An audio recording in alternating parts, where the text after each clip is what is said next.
Welcome to Family Hour here on the Yahowah vlog. We've got some of our cast here. We'll go in and out as we develop on the show. But I'm your host, Craig Winn. We have Kevin up there in the upper left. Good to see you, Kevin, and Captain Kirk there, and right below him, coming from the People's Republic of Carmel, California. JB, a beautiful sunset there behind you. He's actually coming from Texas, where religion is number one and football is number two. And I'm told that football might be number one. Yeah, I think sometimes. Well, those Cowboys aren't doing very well these days, so I'm not so sure it's number one at the moment. But in Texas, it's high school football that is the star. They have stadiums that are like 20,000 seats that cost tens of millions of dollars for high school football. Yes, they do. Yeah, Friday Night Lights there in the state of Texas. We have, it looks like he's in a cavern someplace far, far away, maybe in a spaceship. That's Dr. Jeff down there at the bottom of our screen.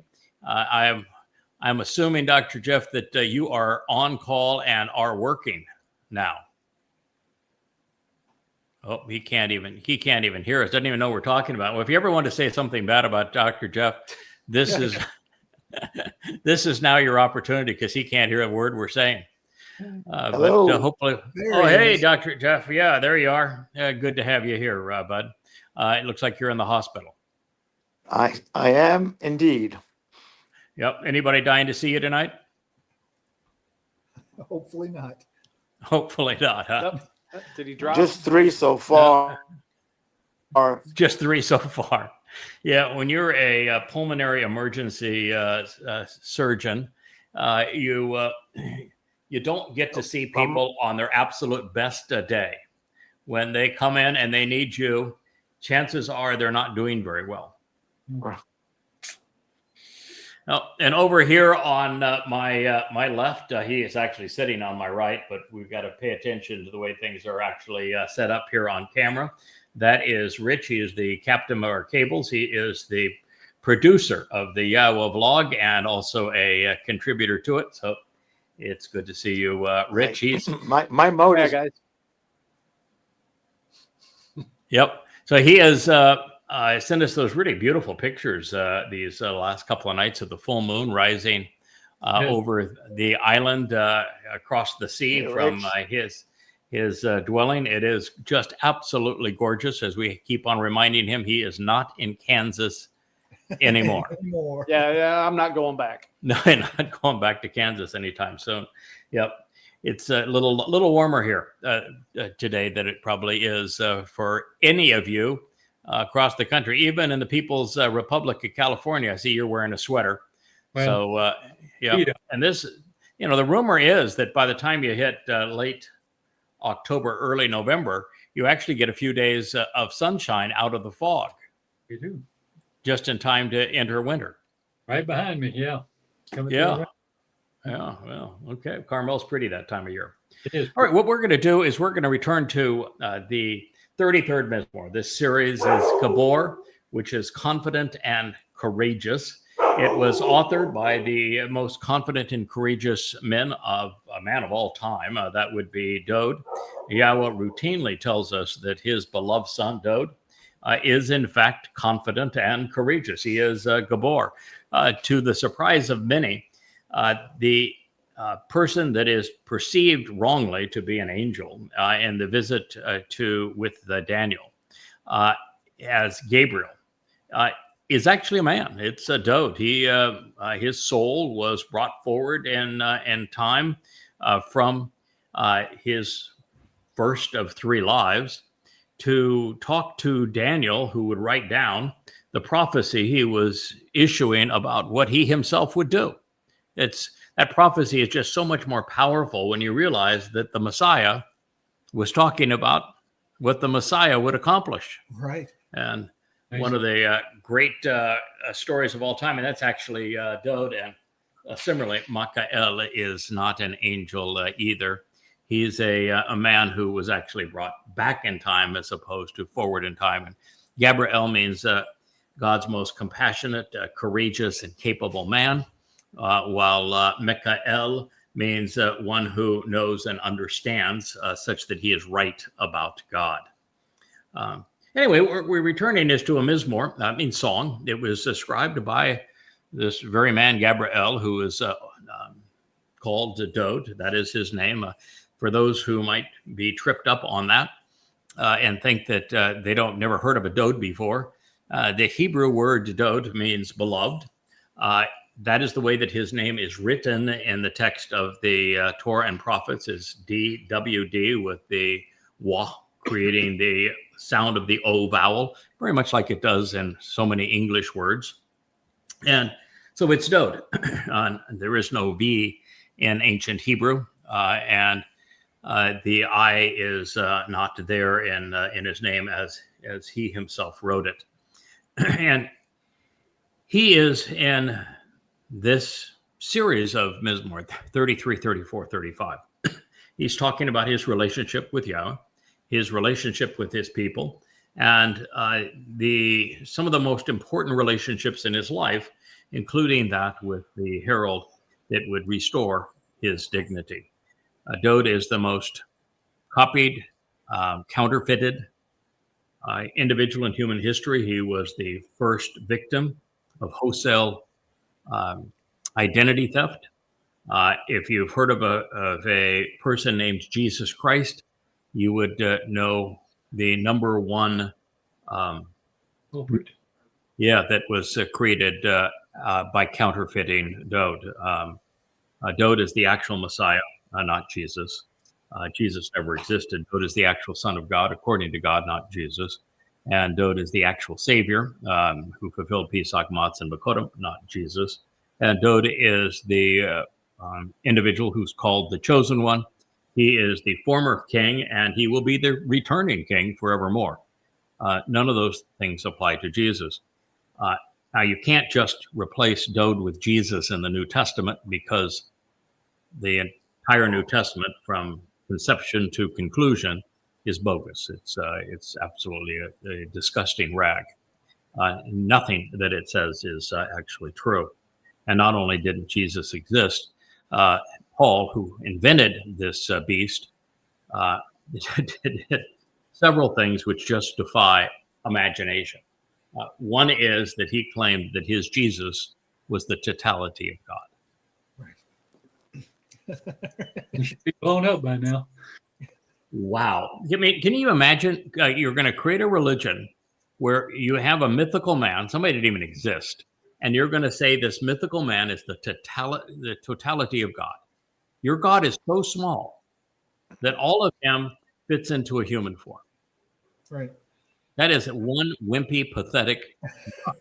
Well, it gets better. Oh, it gets better, because the next thing that men killed God. The Jews in particular. Jewish men were so powerful, they managed to kill God. Without touching him. Okay. So that makes your God pretty pathetic. And then this God proved that he was God by bodily resurrection, which is one of the great myths of pagan religious mythology. And all it proves is that those who believe it are absolute nincompoops. Mm-hmm. Not only is it biologically impossible and asinine, but it's counterproductive. The only part of you that has any value, newsflash, it's not your body. You know, Muslims, I'm telling you, you aren't going to go and have great sex with a bunch of virgins in paradise. There is no body beyond this brief life on earth. It's your soul that will go one direction or the other, or will cease to exist. So, no, bodily resurrection is going the wrong way. So, no, it did not happen.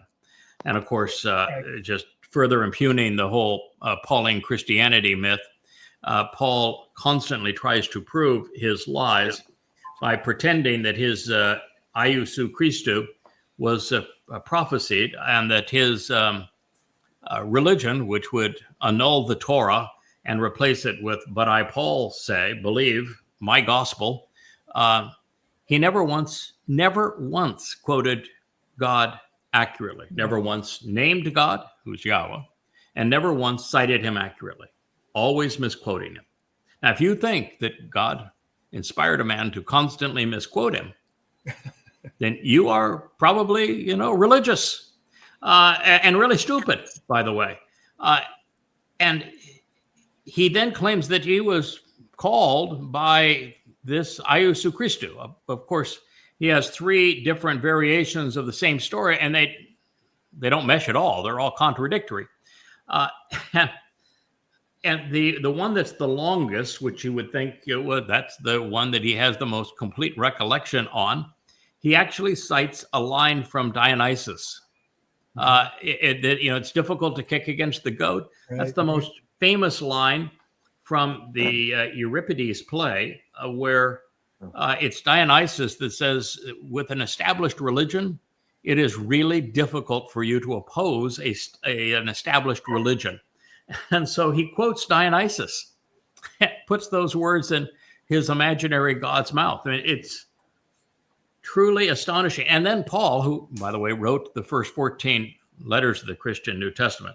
If you're a Christian and you believe that Mark or Matthew is the first book of the New Testament, you are a dunderhead. Matthew was a work of plagiarism, created no earlier than 95 CE, 3 generations after the fact, and it plagiarizes 3 sources, and 99% of the book is plagiarized from those 3 sources: Mark, Luke, and the Ebonim.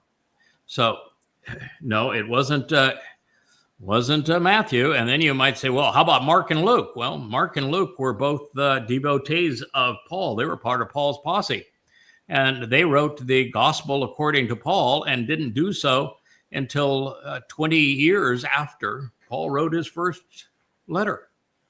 And 10 years after he wrote his last letter, they wrote the gospel of Paul. That's the reason Paul never once quotes his gospel Jesus character, because quite frankly, he didn't exist and wouldn't exist for another 1 to 2 decades.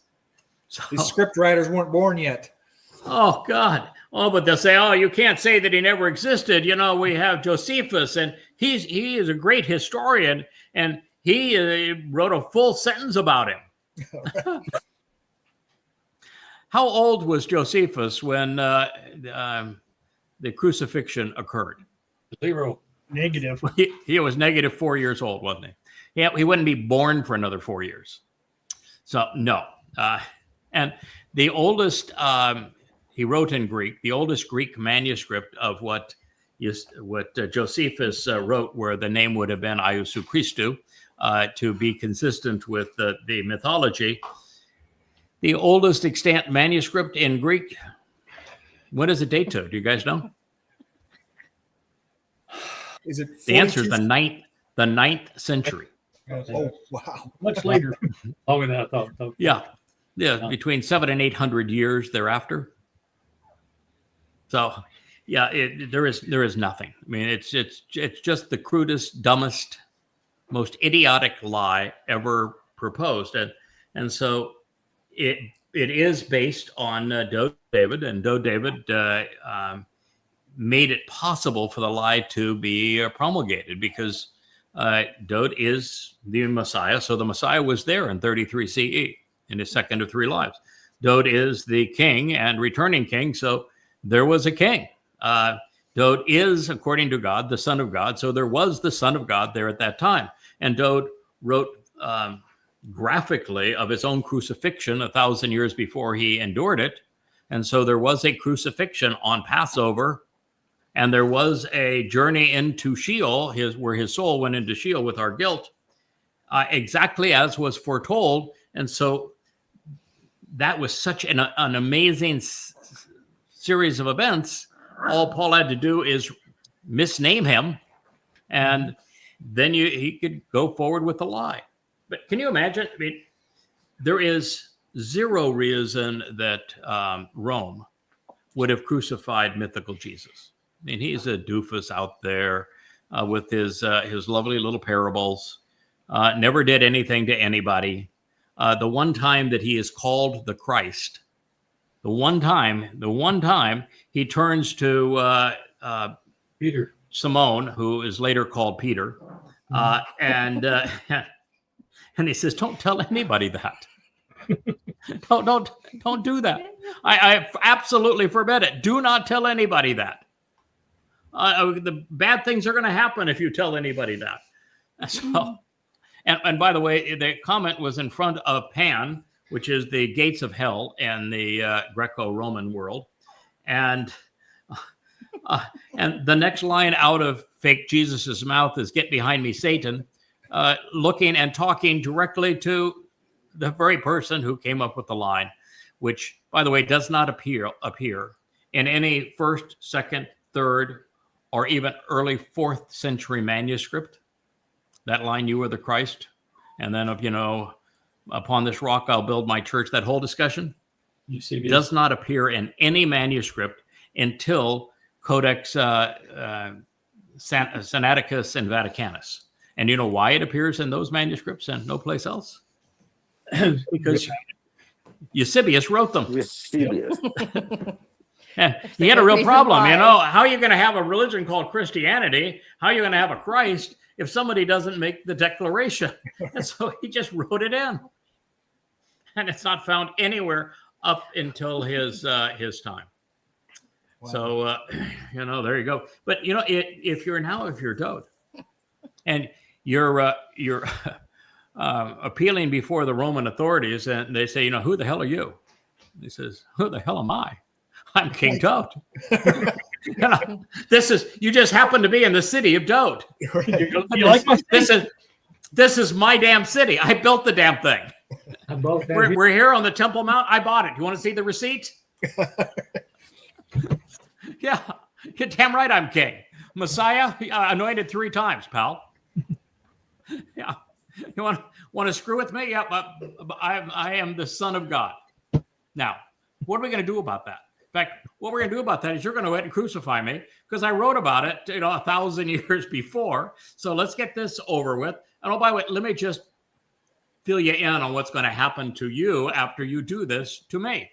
Mm-hmm. Rome is going to start and you are absolutely going to fall off the planet. Every bad thing that could possibly happen to you is going to happen to you.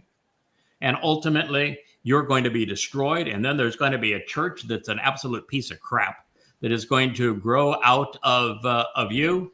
And it will lie up one side and down the other, stealing my identity. And for that, every pope, every leader is going to go directly to hell. And by the way, I'm returning here. Mark your calendars, 2,000 years after I leave here, I'm returning, and I'm returning with the fellow that just happens to be God. Now, none of you are going to be around, and I will make certain that all of you get a express ticket to hell. But let's get on with it. It'd be fun, right? I mean, of course they crucified him. I mean, he's not just saying he's king. He is king. Yeah. Yeah, and the most famous king ever. Ever, yeah. Yeah, ever. Oh, yeah. You want to read about me here? Yeah, here are the scrolls. There's no better reason for Rome to kill him than for the claim that he's a king. Of course, that's what happens. So, Can anybody? Yeah, recognizing that David is the Son of God, according to God. He is the Messiah, according to God. That he is the chosen one, according to God. That he is the returning king, according to God. And that he volunteered to fulfill and then actually did fulfill Pesach, Matzah, and Bikuwrym as the Passover lamb. Then his soul took our guilt into Sheol to deposit it there and never to be seen again. And as the Bikuwr, firstborn of God, he was the one who ushered in Bikuwrym, which is firstborn children, all in 33 CE at the exact date that he said he would do so when speaking with Daniel, and that he is therefore in his second of 3 lives, our Savior. And that, of course, means that there was no Jesus, and that means that the most popular religion in the history of the world is nothing but the product of identity theft. It is one bogus lie after another and has absolutely no validity. There never was a Jesus. Mr. Christ did not exist. It's all Dowd. And collectively, that is absolutely, unequivocally the greatest discovery in human history. Okay.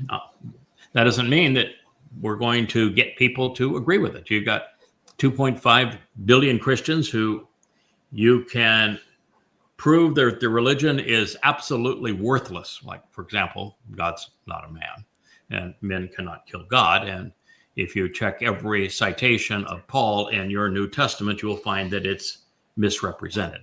And that in his second letter to the Corinthians, Paul admitted to being demon possessed, which chances are means that he really wasn't inspired by God.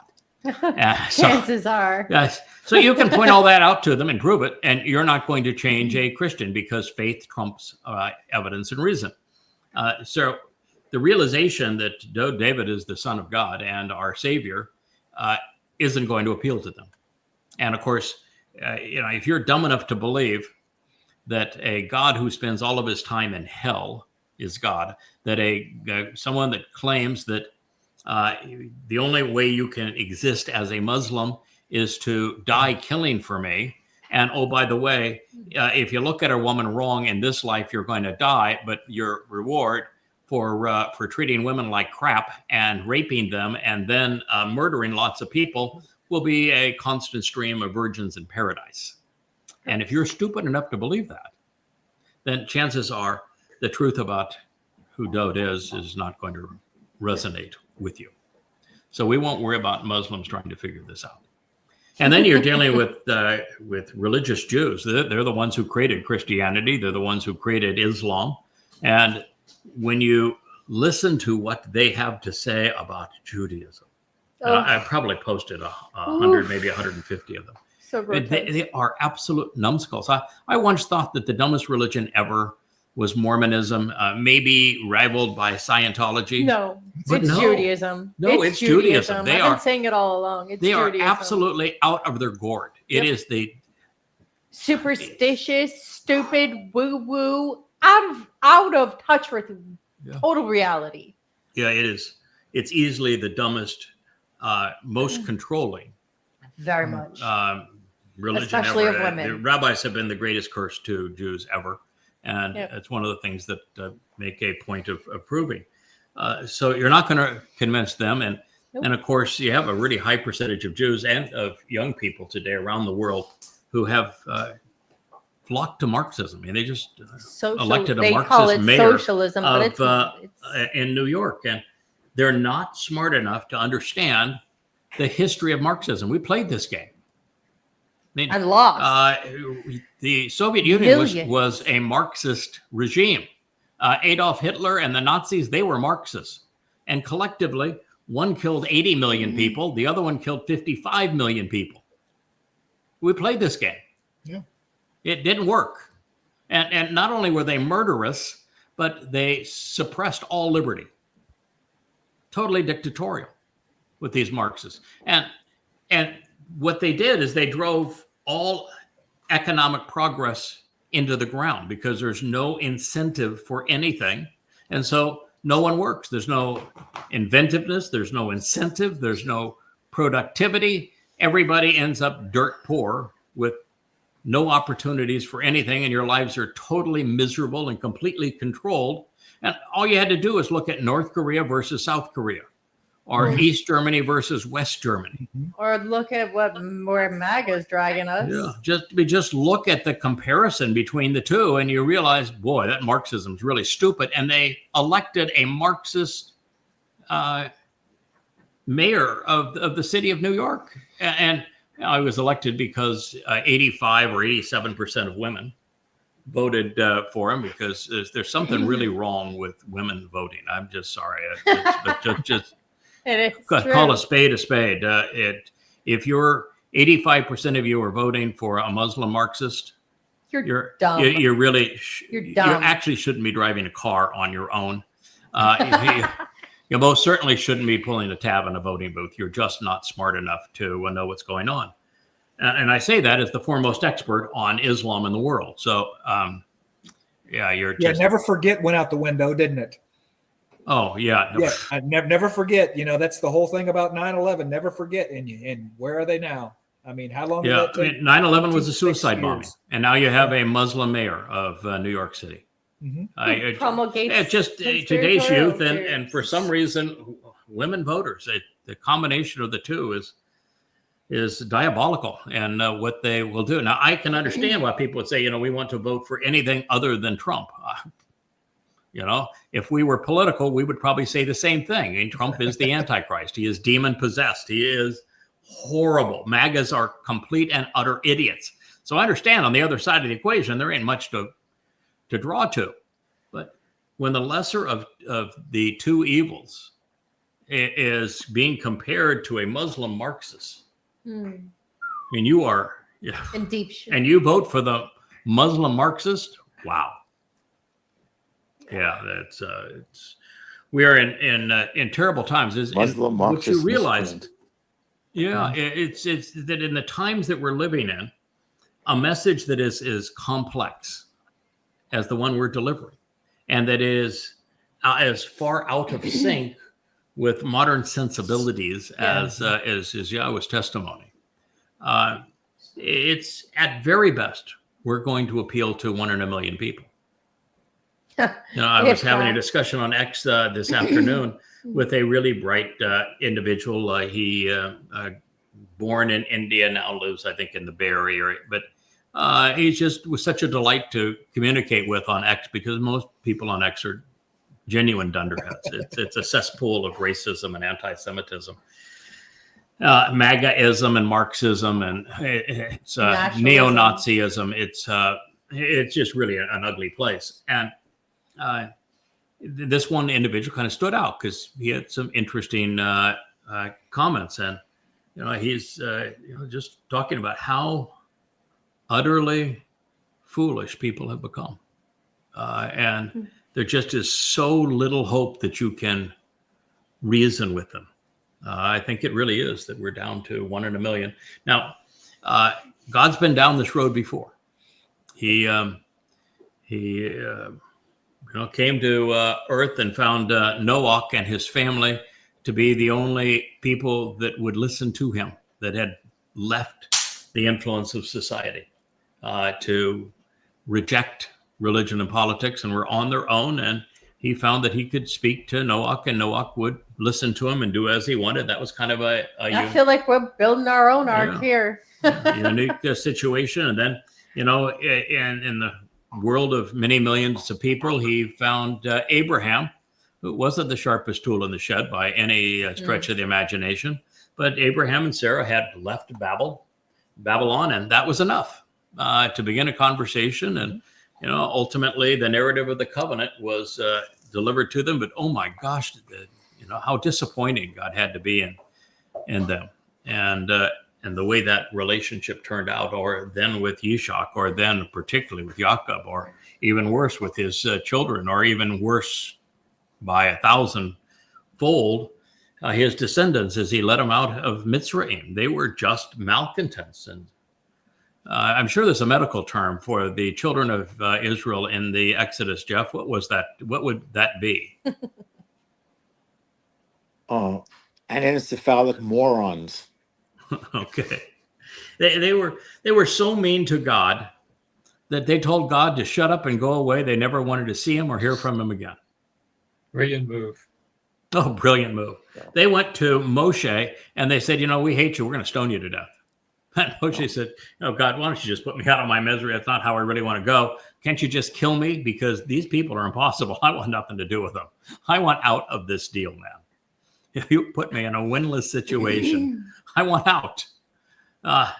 There is no dialogue from Yahweh on it. So you're just saying, Yahweh shaking his head. Okay, all right, you got a point there. But what are we going to do now? I'll tell you what, I got a couple of guys. If you can get them to the promised land, I'll take it from there. But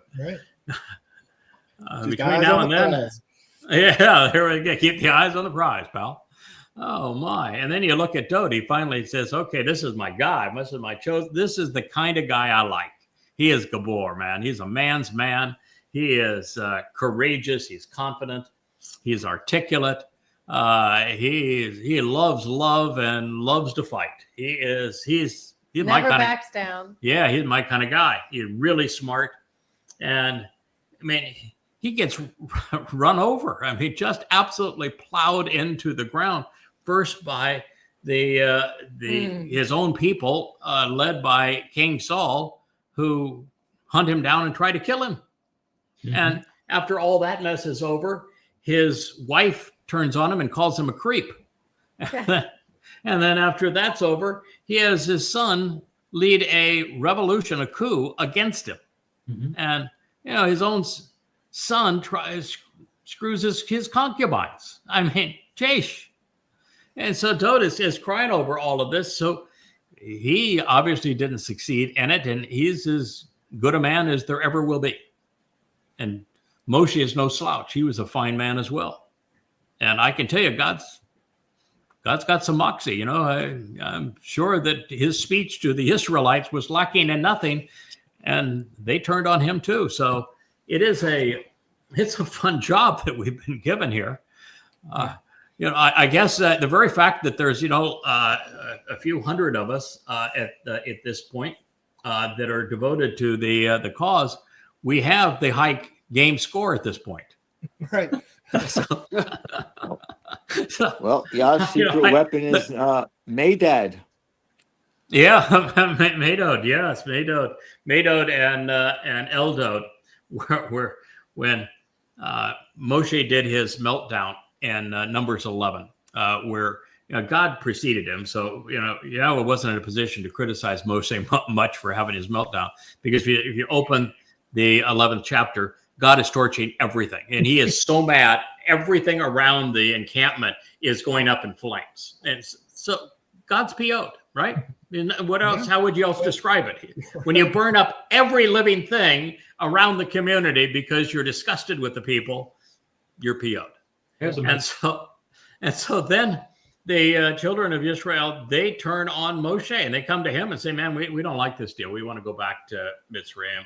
The food here is crappy." By comparison, we had, this, that, and the other thing back there. And we don't know what this or that or the other thing was, because no one knows what those words actually mean today. But nonetheless, they just thought, hey, they are not cucumbers. That is for darn sure.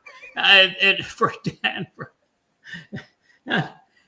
they're grumbling about, well, life was better as a slave. Yeah. So Moshe just says, come on, God, just kill me. I don't want to do this anymore. Why in the world did you pull me out of retirement to do this? And so you look through the story, and it's really ugly. And so you look at the great prophet Yashar. I mean, he is brilliant. He's articulate. He's got 30 days to a bigger vocabulary, which I used to do as a kid. That was one of my fun things to do. It means I was definitely a nerd. I don't know what the sign is for nerd, but that was me. There we go. And Moshe's, Yashar, Isaiah's got a vocabulary that's bigger than all of the others combined. Right. And you have to have a separate lexicon just for Isaiah, for crying out loud. And he's devoted to the cause, and he's seen it all. He has, like, the first 10 chapters are, boy, Judaism is stupid. What in the world are they doing? Judaism is just the dumbest religion ever. God, don't you just hate this religion? And then he's introducing this Towrah, which is going to have the 7 spirits of Yah. And then he goes and says, oh, by the way, this is the fellow you're fighting. This is Satan. And it's going to be the Towrah v. Satan. And he gives you the whole rundown of what's going to occur. And then he speaks about how he was finally invited up to heaven. Yeah, going to get inside the pearly gates up there. He's having a powwow with God. Mm-hmm. And, that's how powerful that relationship was. God brought him up to heaven and said, all right, let's talk this through. And God says, so you want to see how it's going so far? Yeah. Yeah, dude. Yeah. Okay, yeah, okay. course This has I been do. good, man. Yeah. So God opens the door to heaven, and He says, "What do you see out there?" Crickets. Goose egg. Nobody. Nobody. And not only was there nobody there, God took him forward in time a couple of thousand years, and He said, I've looked too, pal. There's nobody. There's not a single person who's willing to Right. listen to me or engage. Not one. And so, poor Yashar saying, wait a minute, all of these words, all of this effort, and we got nobody, we got nothing to show for it. So I'm telling you, we do have the high game score at this point. And what Yahweh did for him is the same thing Yahweh did for Moshe, which is, by the way, the same thing He did for Dowd, which is to say, don't sweat it. Don't sweat it. I got a couple of guys. I got this under control. This is all going to work out in the end. And with Moshe, He showed him the aforementioned Dowd, who is the beloved of Yahweh, Dowd, and my Dowd, who is Dowd's sidekick. And they were prophets, and they happen to be the same fellows that came to Daniel to reveal those prophecies as Gabriel and Michael. And then, you move forward in time, and now you're dealing with Dowd, and Dowd ends up writing the introduction to the Towrah and what the Towrah is going to do for him. It's the stem off that main branch, and he writes an entire mashal, word picture, Yes. on the Towrah, and said, indeed, God's got a guy. And then you turn to his Psalms, and his Psalms are constantly telling us, I got a guy. It's going to go, I'm going to do these things. I'm going to fulfill Passover. I'm going to fulfill Matzah and Bikuwrym. I'm going to offer salvation to my people. I'm going to make the benefits of the covenant real. And my people are all going to deny me and turn on me and cheat me and rob me. But it's not going to last forever. There is this guy. And this guy is going to figure it out. And he's going to have a team of people, and collectively they're going to tell the world the truth. And they're going to restore my dignity so that salvation is possible again. And they're going to rip apart the lies that have buried my sacrifice, what I have achieved. And so he wrote all about him. It's you can't read a psalm from Dowd where there isn't some suggestion of it or an outright admission of this is how this is going to play out. And so then we turn to Yashar, and with him lamenting, he says, oh my God, I've disappointed you. There's nobody that has responded to my words. And just as he had with Samuel, when Samuel pleaded with God, I'm sorry, they've rejected me. And Yahweh said to Samuel, no, they didn't reject you. They rejected me. Mm-hmm. And so it's not your problem. It's my problem. But I got this solved. Don't worry about that. So what he did with Yashar, he says, hey man, don't sweat it. That Towrah that you wrote about, let me tell you what he does. I got a guy. He said, you obviously know about the man from the man called Obed-Edom that brings the Ark of the Covenant into Jerusalem so that Dowd could dress as the high priest and party hardy. He says, I get naked. He says, let me show you what that guy does. And then Yashar in the 63rd chapter saying, hey, a man from Edom, he saves many. He's my Zeroah. Mm-hmm. He's the one that is cultivating my seeds. He's in that wine vat with me. All of this time I've been in there alone. He's in there with me. He's my guy. He's my guy. Yeah, it's like, no, Yashar, he's my guy. Yeah. So God said, no, I got you covered. And it's not just that he's going to do these things. He's going to do these things based upon the textbook that you wrote on how to do them. The Nakar is the single most prolific individual who's fought over, no, that's my guy. No, he's my guy. No, wait. I'm like, wait, guys, no, he's my guy. Leah's point, we talk a lot about the there's a Solomon's- romance that goes Yeah. deep with these guys. Yeah, we talk a lot about Solomon's presentation of the Nakri, don't we? Yeah. That at the commencement address on the Temple Mount, the Sermon on the Mount, if you will, on a Taruw'ah, he announces the arrival, a future arrival of the Nakri, this observant foreigner from a different place and time, and how his voice is going to do exactly as mine is doing right now. And he says, you need to listen to him and do as he says. That's your only hope for salvation, Israel. So do you think that Solomon was the first person to introduce the Nakri? No. Oh. No. Devarim You know who introduced 29. Yeah, Devarim. it was Moshe. Moshe Moshe introduced the Nakri, and exactly in the same setting, saying he's here for the remnant of the children of Israel. In the end, he is going to provide reconciliation. So this is a story that Yahweh has provided the answers to, a solution to, for 3,450 years. This is not a surprise to God. No. Yeah, he knows his people better than anyone. Now, I do think we are a science experiment. And I do think so. And I think it's God's just wicked sense of humor. And excuse me, I mean, No, he it's an may, ironic sense of humor. yeah, he may, well, wicked's kind of a fun term. Yeah. He's got a wicked sense of humor. Well, he picked Yah to come back, right? Mhm. Oh, Oh, yeah. yeah. Oh, by the way, Yep. yeah, for those who have trouble with Dowd in his second of 3 lives, fulfilling Pesach, Matzah, and Bikuwrym, and coming back in his 3rd life to be king, and he's just showing up one day, fully a man, because there'd be no purpose of having him come back as a baby. Unless you're into why do people goddess have no cults. issue with Yah arriving? Do you think Yah, when he shows up on the Temple Mount in 2030 on Passover, is going to be a baby? Mommy, please hold me up so I can talk to people? Hell no. He's going to be given a body of a man of some stature.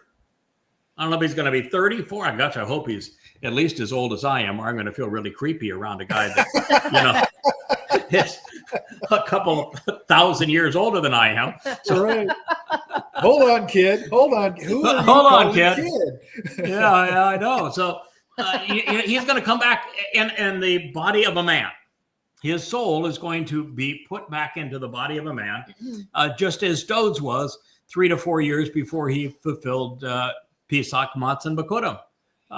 It's not tough to figure out. This was Adam.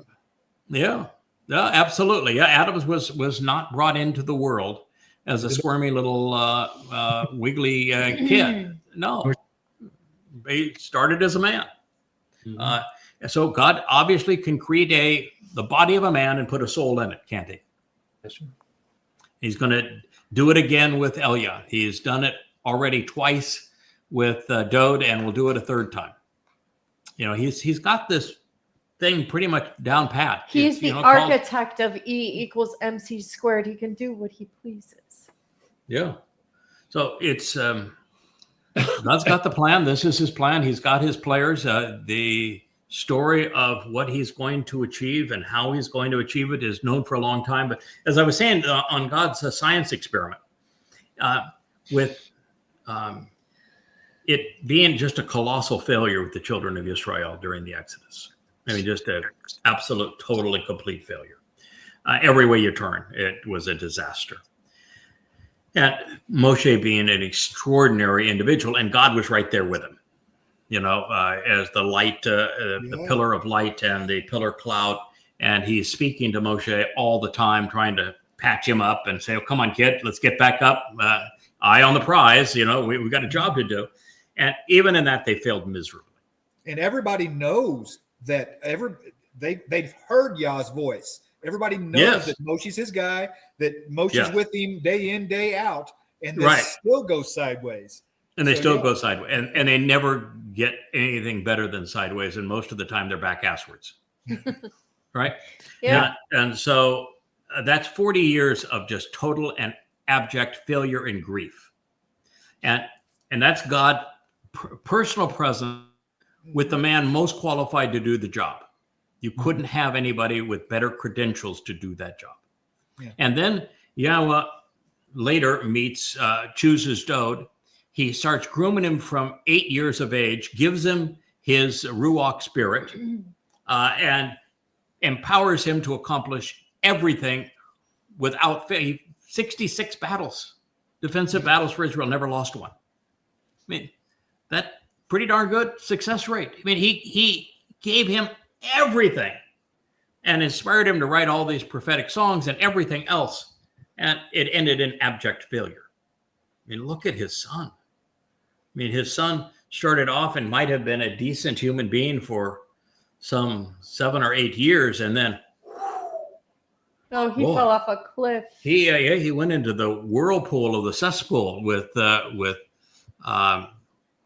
women drove him nuts. Women. It was women that drove him nuts. It is, and he went crazy.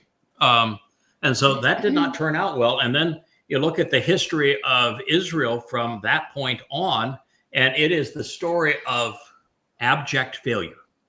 Of, the Babylonians came to destroy them, and the Assyrians, and then the Babylonians, and you've just got one disaster after another. The Greeks, the Romans were vicious towards them, and then you have the first Muslims and the Roman Catholics, and it just goes on and on and on. It's a complete and utter disaster. And so God says, all right, this is going to be really funny. I'm going to pick this guy that, his claim to fame is he was a pretty decent salesman in his day. And he had a couple of businesses, but he's got 0 qualifications. None. And I'm going to pick this guy. And he is not even Jewish. And I'm going to make a big deal of the fact that he's not Jewish. The Nakri is an observant foreigner. He's a goy. I'm going to pick this guy, and he's not even Jewish. And I'm going to teach him what he needs to know. And he's going to come up with all these discoveries and thousands of insights that my people never saw before. And he's actually going to be dedicated enough to get the job done. He's going to see it through. He's going to have the high game score. You watch. Just amazing what I can do with totally unqualified talent. Right. Well, we tried to play the game. We just decided to make up our own rules. And we were playing an entirely different game. Yeah. So it was right for Yahweh to take us out and put another player in. Yeah. Can you imagine God saying to somebody, I want you to reintroduce my name and reacquaint my people with my actual son, the Messiah, and your savior, Dowd, to a rabbi? Ew. They're going to say, no, Hashem, no, G-D, no, Adonai, blessed it be he. Ew. They are absolutely disgusted by Yahweh's name. There's no chance they would ever say it. And they're so misled by their own grammar. They couldn't pronounce it. If you spot them, the yod, the hey, and the wah. Well, Craig, can you imagine the collective oi that's going to go up when the rabbis realize that they get slapped upside their heads like never before? Oh, absolutely. And for creating Judaism, erasing Yahweh's name, completely negating the Torah, disqualifying and slandering Dowd, and then creating Christianity, and then creating Islam, and then coming up with this heresy sect in Ukraine in the 17th century. Isn't it dress around ironic? in weasel hats and funeral attire? Are you guys going to say, "Oh, good God, you were disgusting"? And isn't it ironic that the 3 Abrahamic religions that they created are going to be put into a name called the Abraham Accords, which are going to be the conduit to Yashar 17 and the destruction of Israel. Yaakov's trouble. Good. How's that for ironic, kids? How is that for ironic? 3 for 3, fellas. 3 for 3. And you won't even defend Israel now. Yeah. You Defend just Israel. Complete parasites. Show up And at so God protests with the Palestinian, with the Fakistinians, holding Fakistinian flags. Oh, absolutely. Do you know what they pray for? The destruction of Israel. Yeah. Because they want their unknown Messiah to come back. And when the actual Messiah comes back, he's going to roast and toast all of them. I mean, he is going to absolutely destroy them. I'm going to stand up and cheer. Oh, absolutely. gonna Of do. course we are. I'm going to stand up They're and cheer repulsive. They're for the just billions of souls that they took. Right. That's I'll right. stand and cheer. So anyway, That's it. here we are. God decided that many thousands of years ago that he was going to embarrass his people back into a relationship with him by proving that they were so stupid that it would take a goy to get them back on track. So damn embarrassing for them that he could make this happen through totally unskilled labor, and yet they wouldn't lift a finger to even restore his name or embrace the fact that Dowd is his beloved son. So yeah, there's going to be some serious issues. So that brings us to why we are presenting the 33rd Mizmowr. And it begins, those who are correct, Sadakim. Mm-hmm. You probably ran across Sadak a few times, JB, in your translations. Oh, yeah. One of the most commonly used Hebrew words, isn't it? Hmm? Yeah. And it has a number of associated meanings, but they all pretty much fall in line. Correct, right, upright, Vindicated. vindicating, acquitting. That's the meaning of the word. Those who are right, those who are correct. You mean it's not holy? Ew. No, No. no, Okay, Ew. fine. no. I keep looking for holy. I can't. Yeah. No, well, there is a holy in Hebrew. Choli, choli. Yeah, chole, it means diseased. Right, Holy. yeah. Yeah, so the Holy Spirit would be a diseased spirit, which means it would be demonic. And it comes from India, and they still have the words because I can read Yeah. and speak Sanskrit. It's still choli. Yeah, it's holy. Chole, and chole. holy in Chole. Hebrew. And it Mhm. means diseased. Yeah. So those who are correct have chosen to overcome by singing and shouting joyously with Yahowah. Yahowah, for us to get the high game score here, we definitely had to do some fencing around the covenant. And this is the thing that makes this job so difficult and yet so possible, is that since God's not looking for a lot of people, he's looking for people with a great attitude. I think an attitude is the thing that means more to him than anything else. You know, if you were to list all the attributes that he likes, courage, compassion, steadfastness, devotion, intelligence, A sense of humor. all of these things, sense of humor, that a positive attitude is probably number one on God's list. So he's looking for people with a positive attitude, which means all those people that just are getting their jollies by degrading Yada Yahowah or demeaning myself or Leah or all covenant members. That last one, Kirk, by the little alcoholic woman that's the cutter that has so many psychological issues. That was a real joy, wasn't it? And Kirk, I mean, Jeff, I'm sure you saw it as well. The what she had to say about my wife. Oh, Yeah. I didn't read it. It's beyond repulsive and disgusting, and she's bought her ticket to a low Yeah, she place did. in Sheol. She did. But the very fact is that that kind of attitude, and you know, she's being played by the maestro of the psychopath women, and her little ilk wound up like a little top. But that attitude that they display, where all they want to do is to moronically rip apart this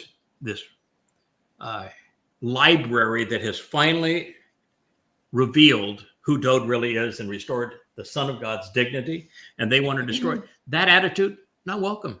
She's just like Israel. They piss on the truth. So you're either Not singing welcome. joyfully about what God is revealing, or you're just not welcome. No. So we're not Craig, trying to have a large following. Pardon? Craig and Leah, not only are not welcome, Yah says they will be negated, they Yeah. will be annihilated, they will be relegated to the lowest places Yeah. that exist in the black hole. Yeah, he's That pretty is clear Yah. about That is Yah. You cannot. This is serious business. Yeah, Devarim This is 12 very is serious. Devarim 12 is pretty clear that the Asherah, the mother goddess cult, is in for a rude awakening, and that they have become God's enemy. And you've not seen anything until we get to the 35th Mizmowr, where Dowd is it just wants them annihilated.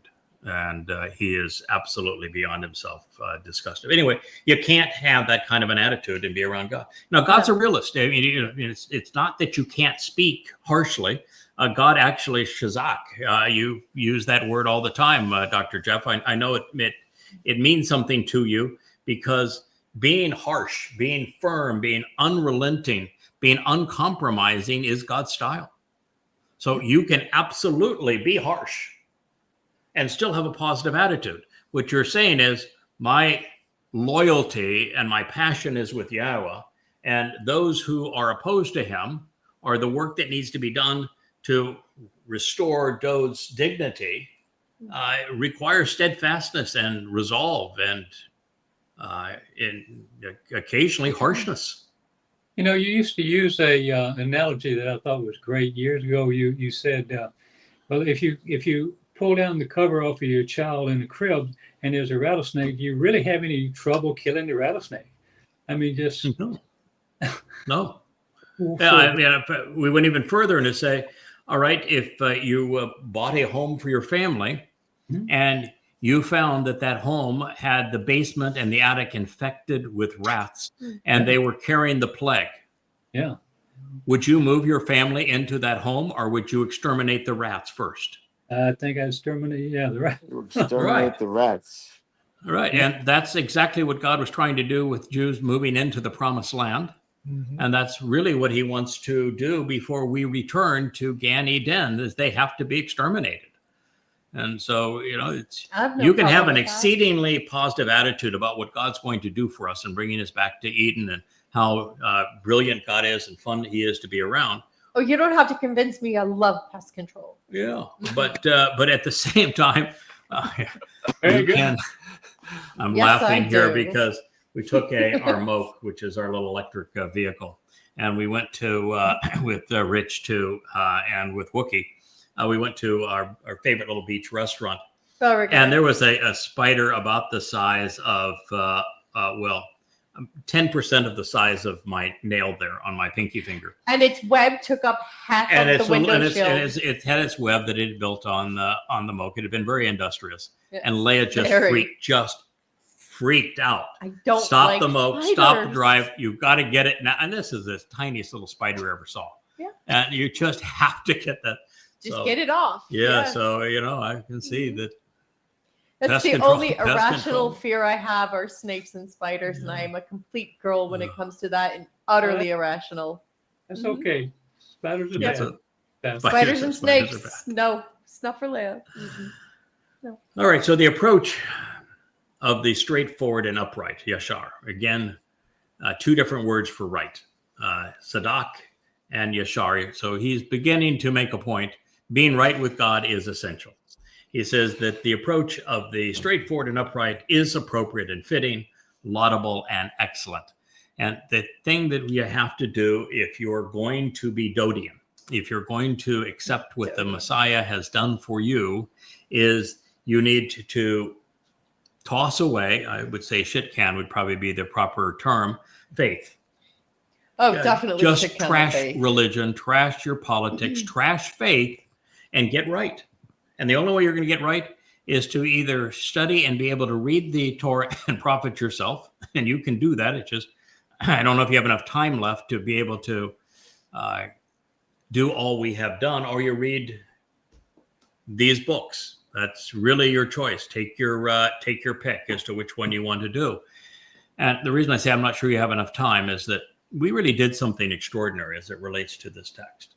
The first thing that I did is that I went to the oldest manuscripts, and if there was a difference between the Dead Sea Scrolls and the Masoretic text, I corrected the message to the Dead Sea Scrolls, which is anywhere from 1,1500 years older and didn't go through Babylon, stayed in Israel.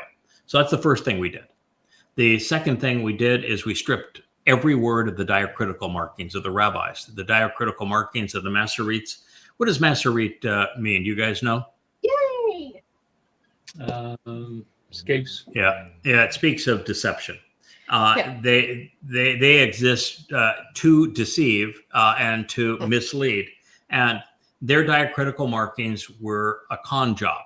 They wanted people to believe that they had that the Hebrew, the 22 letters, had no vowels, when in fact there are 5 vowels, and so they created their vocalization diacritical markings.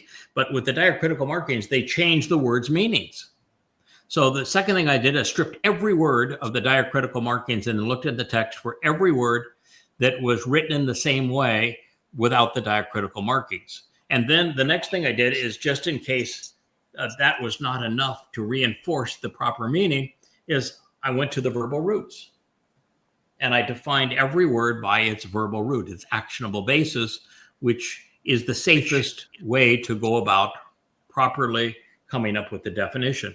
And then I would look at every cognate of that word, every word that is similar to it, to develop a family and an understanding. And then I would go to the first use of the word and say, is that how it's used there? And look elsewhere to say, can we consistently render this word this way and have that work in the text? And it was a very, very systematic, disciplined way of creating a translation. And then I decided I'm going to do an amplified translation, because if you've got 5 or 6 reasonable definitions of a word, who are we as men and women to say God meant that one but didn't mean this one? Right. If there's 5 or 6 that work, why wouldn't you share all of them and shade the meaning more comprehensively?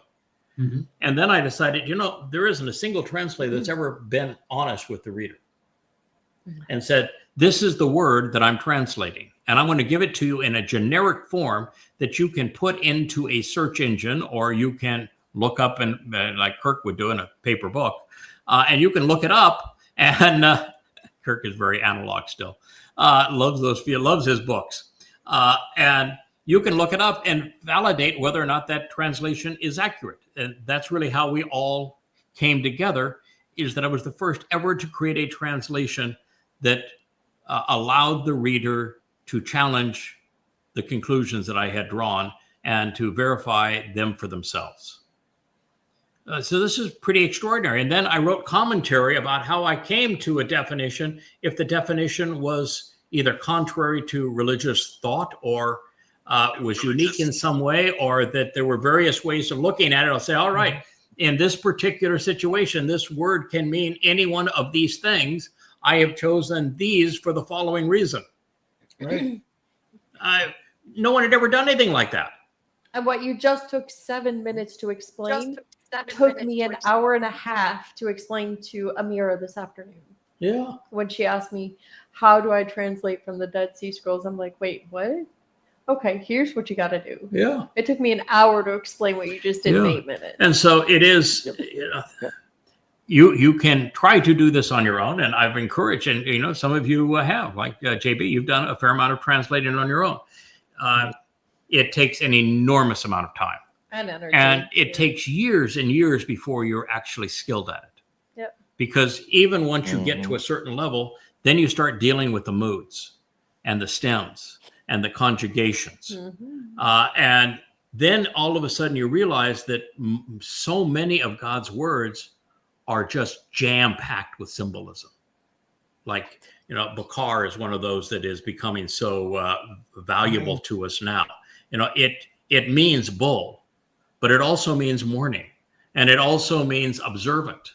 And so you're realizing he's telling a picture that has depth that goes down multiple layers beyond the surface. More than just the two dimensions on the page. We're playing with someone that has seeing. Yeah, absolutely. It's just as DNA is a 3D language.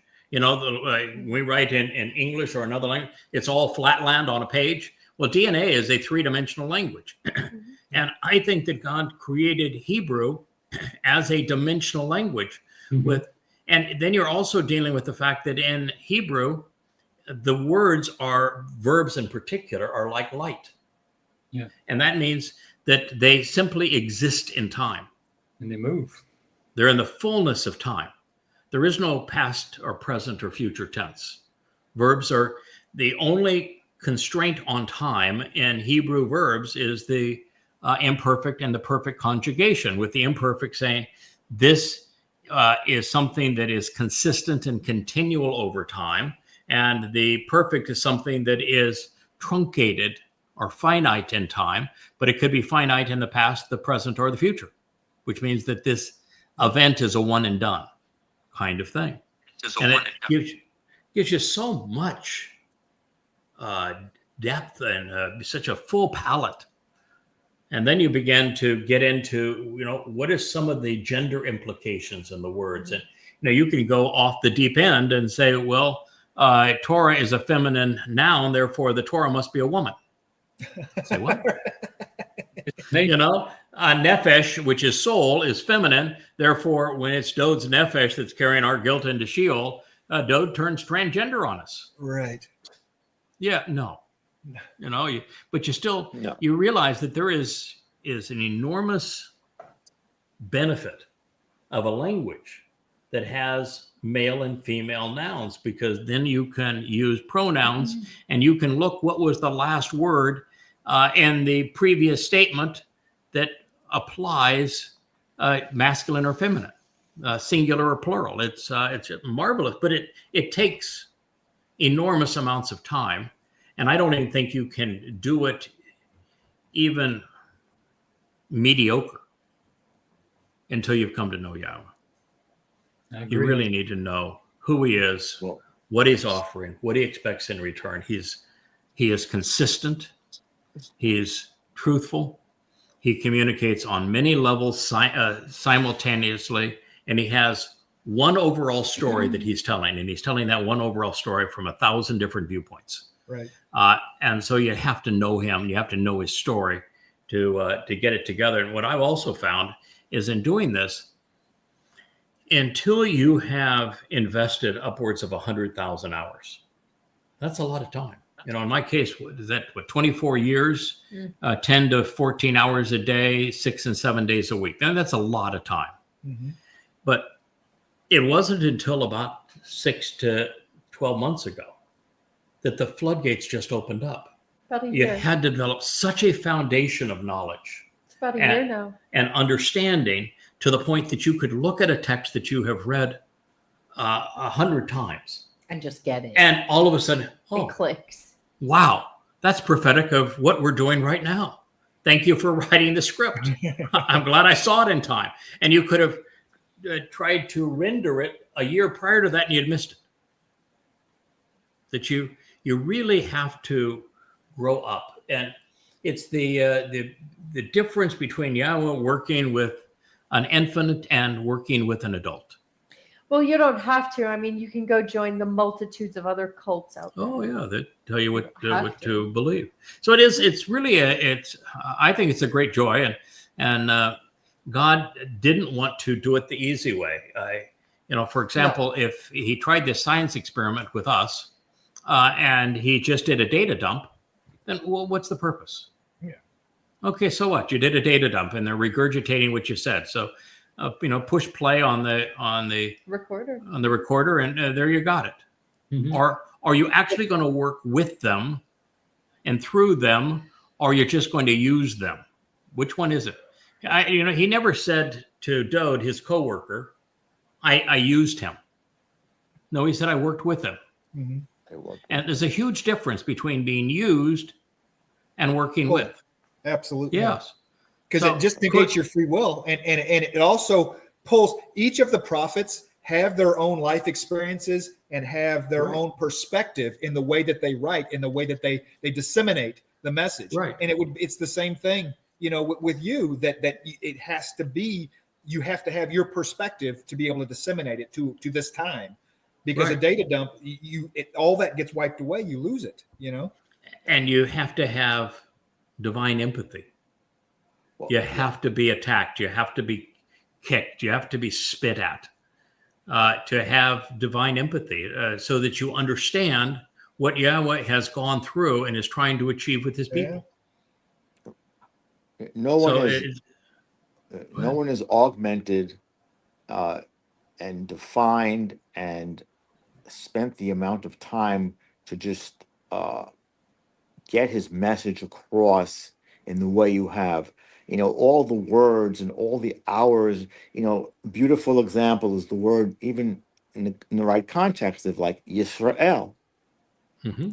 It's a wonderful example. And one of the things that I think drew most of us to your work, again, at the beginning, was the name. It began with the name. Mm-hmm. But the manner in which you've been inspired, and it's taken all this time, that's no coincidence. That's it may have why started you have. with the. Sorry. Yeah, No, that's God's style. He would be accomplishing nothing if he used me or anyone else as a machine. No. He's not building a relationship. He's not showing the value of the relationship. He's not teaching anyone. He's not acting as a father.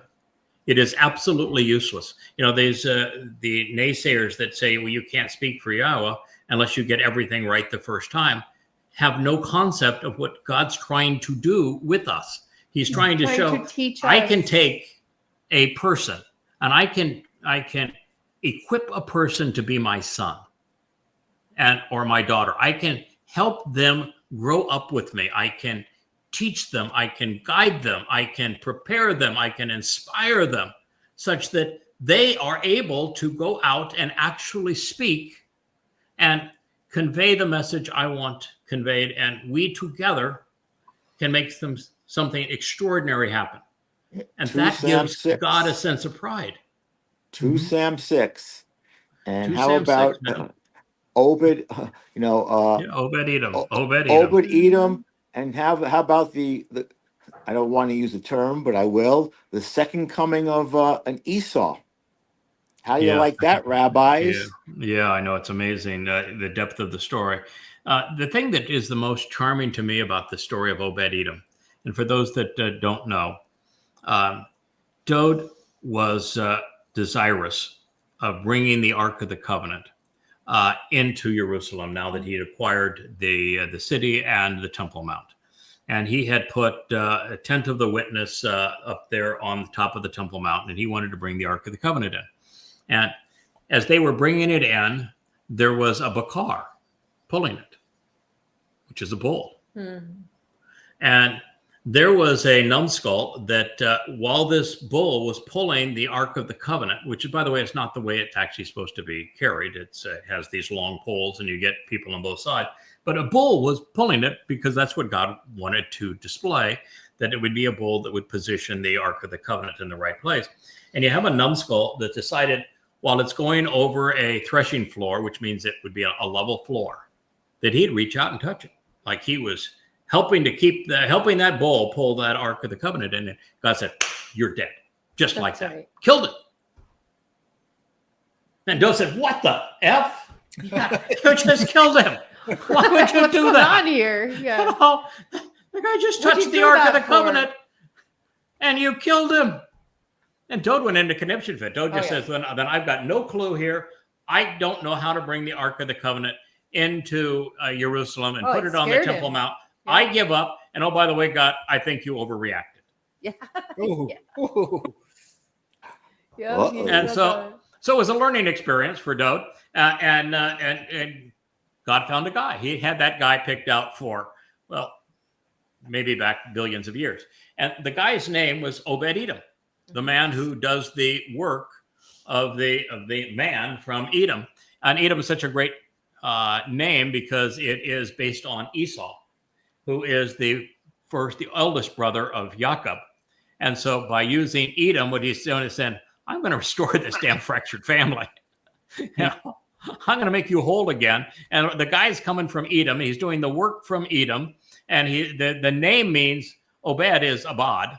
It means to work, to do the work that needs to be done. And he has Obed-Edom take in that Ark of the Covenant. And, he's taking care of it, having a great time with it. God's just saying, hey, that's my guy. and everything is going well and right. And so Yahweh has a little meeting with Dowd and said to him, young man, do you see what's happening here? Do you have an understanding of what you missed on the Bakar? Have you not read Numbers 19? I told you all about it. Have you not read Numbers 12? Told you all about it. Numbers 15. How about that? Numbers 5. That we're fixing your bride with a damn bull on Numbers 5, and that happens to be Numbers 19. You've read the Torah, right, Dowd? Why is it you don't understand what I was doing with the daggone bull?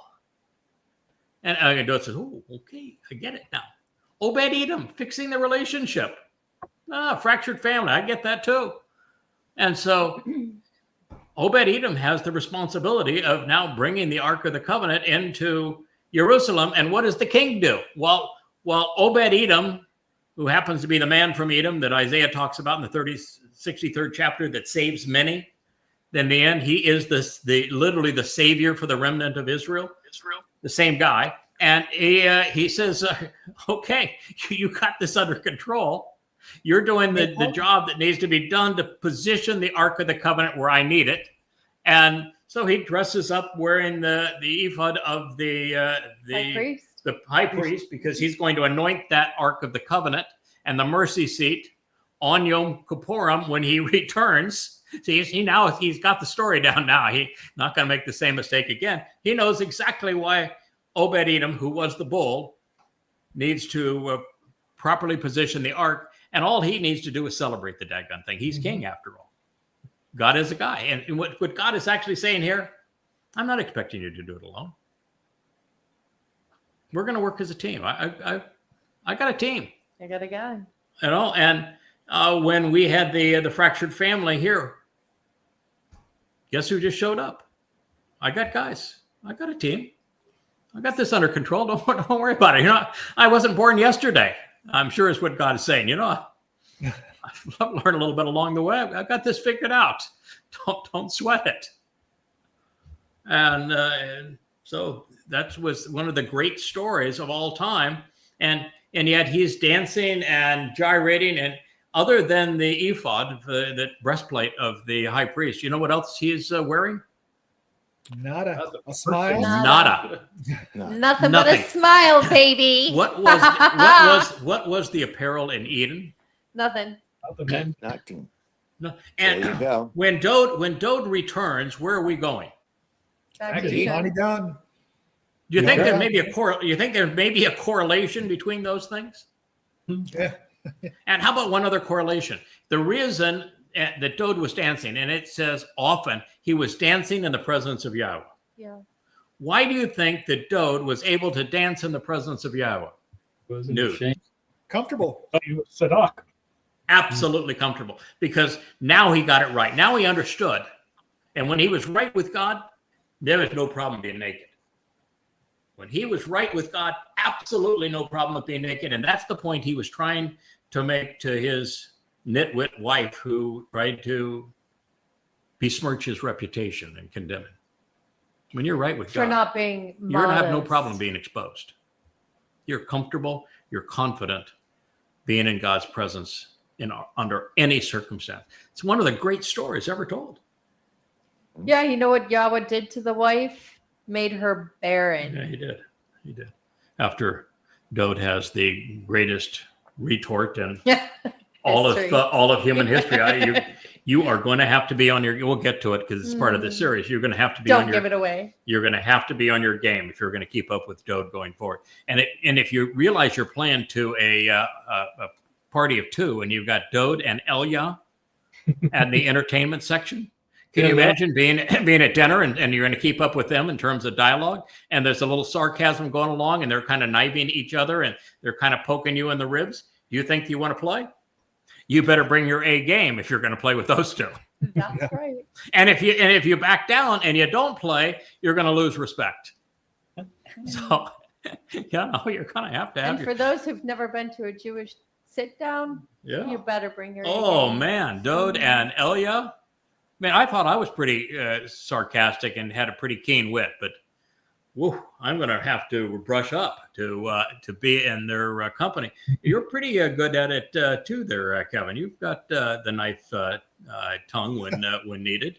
Oh, just let Leah loose. Yeah, Leia's will slice, but Leia sometimes. Woo.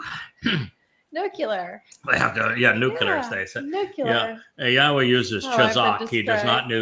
not use nuclear. I'm just going to be happy. I'm just going to be happy that I'll be able to understand what they're saying and not have to learn Hebrew to be able to keep up with them. You know that. Or the story, because if you don't know the story, the God's story is the story we're taking in. We're going to be celebrating this story and how what happens when a ram, a bull, and a goat come into your stable. What's going to happen? We're going to be telling these stories for a long time, and it's a great story. So anyway, we've gotten all the way through 33:1 here. That being right is laudable, and actually, I'm glad that you had this idea that we should summarize these things, Rich. Really, Yep, no problem. Really good thinking there. Choose to express your appreciation, conveying what you know. See, Kevin, you're right. You know the stuff. Choose to express your appreciation, conveying what you know, while extending your hand for Yahowah. Make an effort, man. Engage. Extending your hand means do something. Yeah. I responded to a post on X today, and somebody asked, why do you think that God asked a 600-year-old man to build the ark instead of just saying, whammo, there's an ark? Because the whole thing was, I found somebody I can talk to. This is going to be fun. We're going to build this thing together. It's going to be a tremendous sense of accomplishment and pride. And then at the end of it, we're going to be able to say, Noach is saved because he listened to Yahowah and did what he said. Right? Okay. That's what he says here. Choose to express your appreciation. Conveying what you know while extending your hand. Yada. I like that name. This is a yada with a hey at the end of it. And extending your hand is for Yahowah. While on harp or lyre, along with 10-stringed instruments, which would be elevating instruments, play uplifting music to him. What's interesting is that there really are 8 notes that are part of an octave, and instruments, very seldom go beyond 8 strings and this sort of thing. It's almost like saying here that we're going to have 8 is the number of infinity, and I got a couple of guys. So we're talking about infinity, and I really do have a couple of guys. Of your own free will, sing a restoring and reaffirming song to him. That's what we're doing. We're restoring Yahowah's name. We're restoring the dignity and accomplishments and accolades due his beloved son, Dowd, who is our Savior. We're restoring the relationship with Yahowah and Yisrael. And I believe we're the only content creators out there who actually make songs dedicated to Yahowah's name. That is correct. Absolutely. And here we are restoring and reaffirming this song to him of our own free will. Mm-hmm. And I wrote in this introduction to what will be the opening chapter of this book, Coming Home 4, that, when I signed up for this mission, I thought it was going to be anonymous. And anonymous is cool, man. Yeah, you get all the opportunity with none of the responsibility when you're anonymous. Right? It's really cool. You're not anonymous, and that's bad. You got to put on your big boy pants. Oh my God! Not being anonymous is just terrible. And I remember, just on a very simple way, I started a business in a little town in Virginia, Charlottesville, Virginia, and it was the largest employer in that town. And I had no anonymity. I couldn't go to the grocery store without having 10 people come up and want to talk about their jobs and the opportunity. It was wonderful. People loved, I was really nice to people. I really tried to buoy them up. How much did you get done in a day? Not much. But every place you go, you were always visible. And even people that wouldn't come up to you were, pointing at you and talking. Oh my God, I craved anonymity. It's why I moved to Montecito, California, behind the hedgerows where nobody knows anybody.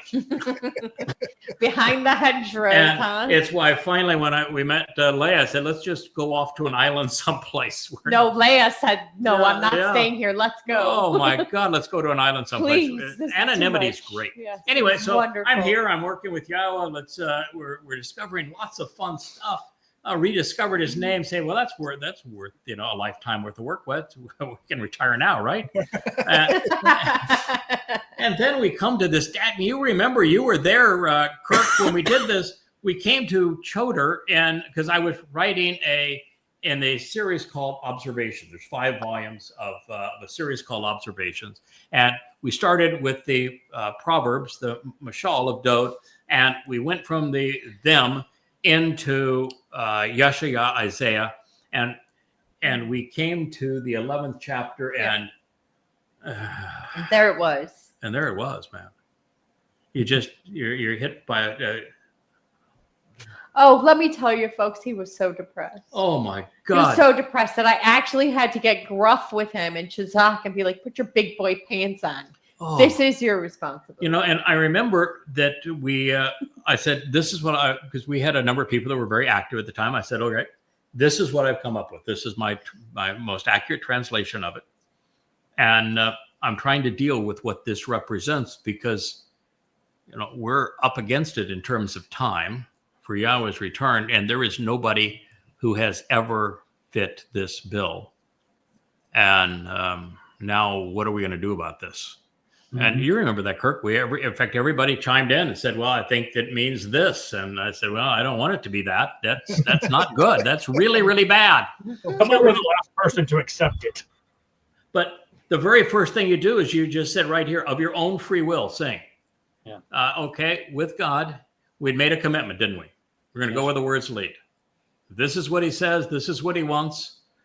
It's always worked out well in the end. We're going to do what he wants to do. He's smarter than us. And I might have come dragging and kicking my feet, but there we were. Yeah. And then we ran into the Nakri in 2 Chronicles 6 because we were chasing down what Zeroah meant. Mm-hmm. And then we ran into Zeroah in Isaiah 53, and it's going, oh, come on. Now, how many of these are we going to find here? And every time I had to tell you to put your big boy pants on. Every time. And it was 10 times, and then 20, and then 50, and then 100, and then hundreds. And then came My Palmoni, which was just fun. Yeah, when we finally got to My Palmoni, I just said, okay, God, if you do any more of this, I might have to have second thoughts about this. I'm not so sure about the My Palmoni thing. And then the salesman had fun with it. So of your own free will, sing a restoring and reaffirming song to him. Choose to do so cheerfully, performing appropriately, while playing instruments during. Taruw'ah. Guess what word is next? Taruw'ah. Yeah. Taruw'ah. Taruw'ah. Bum, bum, bum, bum, bum, Yeah, you know what bum, day of the year it was when Yahowah said, hey, young man. Would you like to come work for me? I happen to be God. I've got a job for you.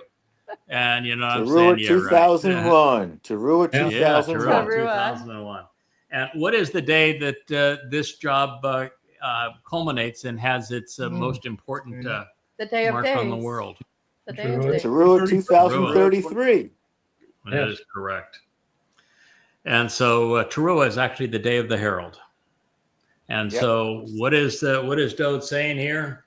You're going to perform appropriately while playing all of these instruments. And you know what the instruments are that I play? None. No, I actually do. I play the keyboard really well, but it's not. I actually did learn to play the piano, but I'm talking about the keyboard that's got the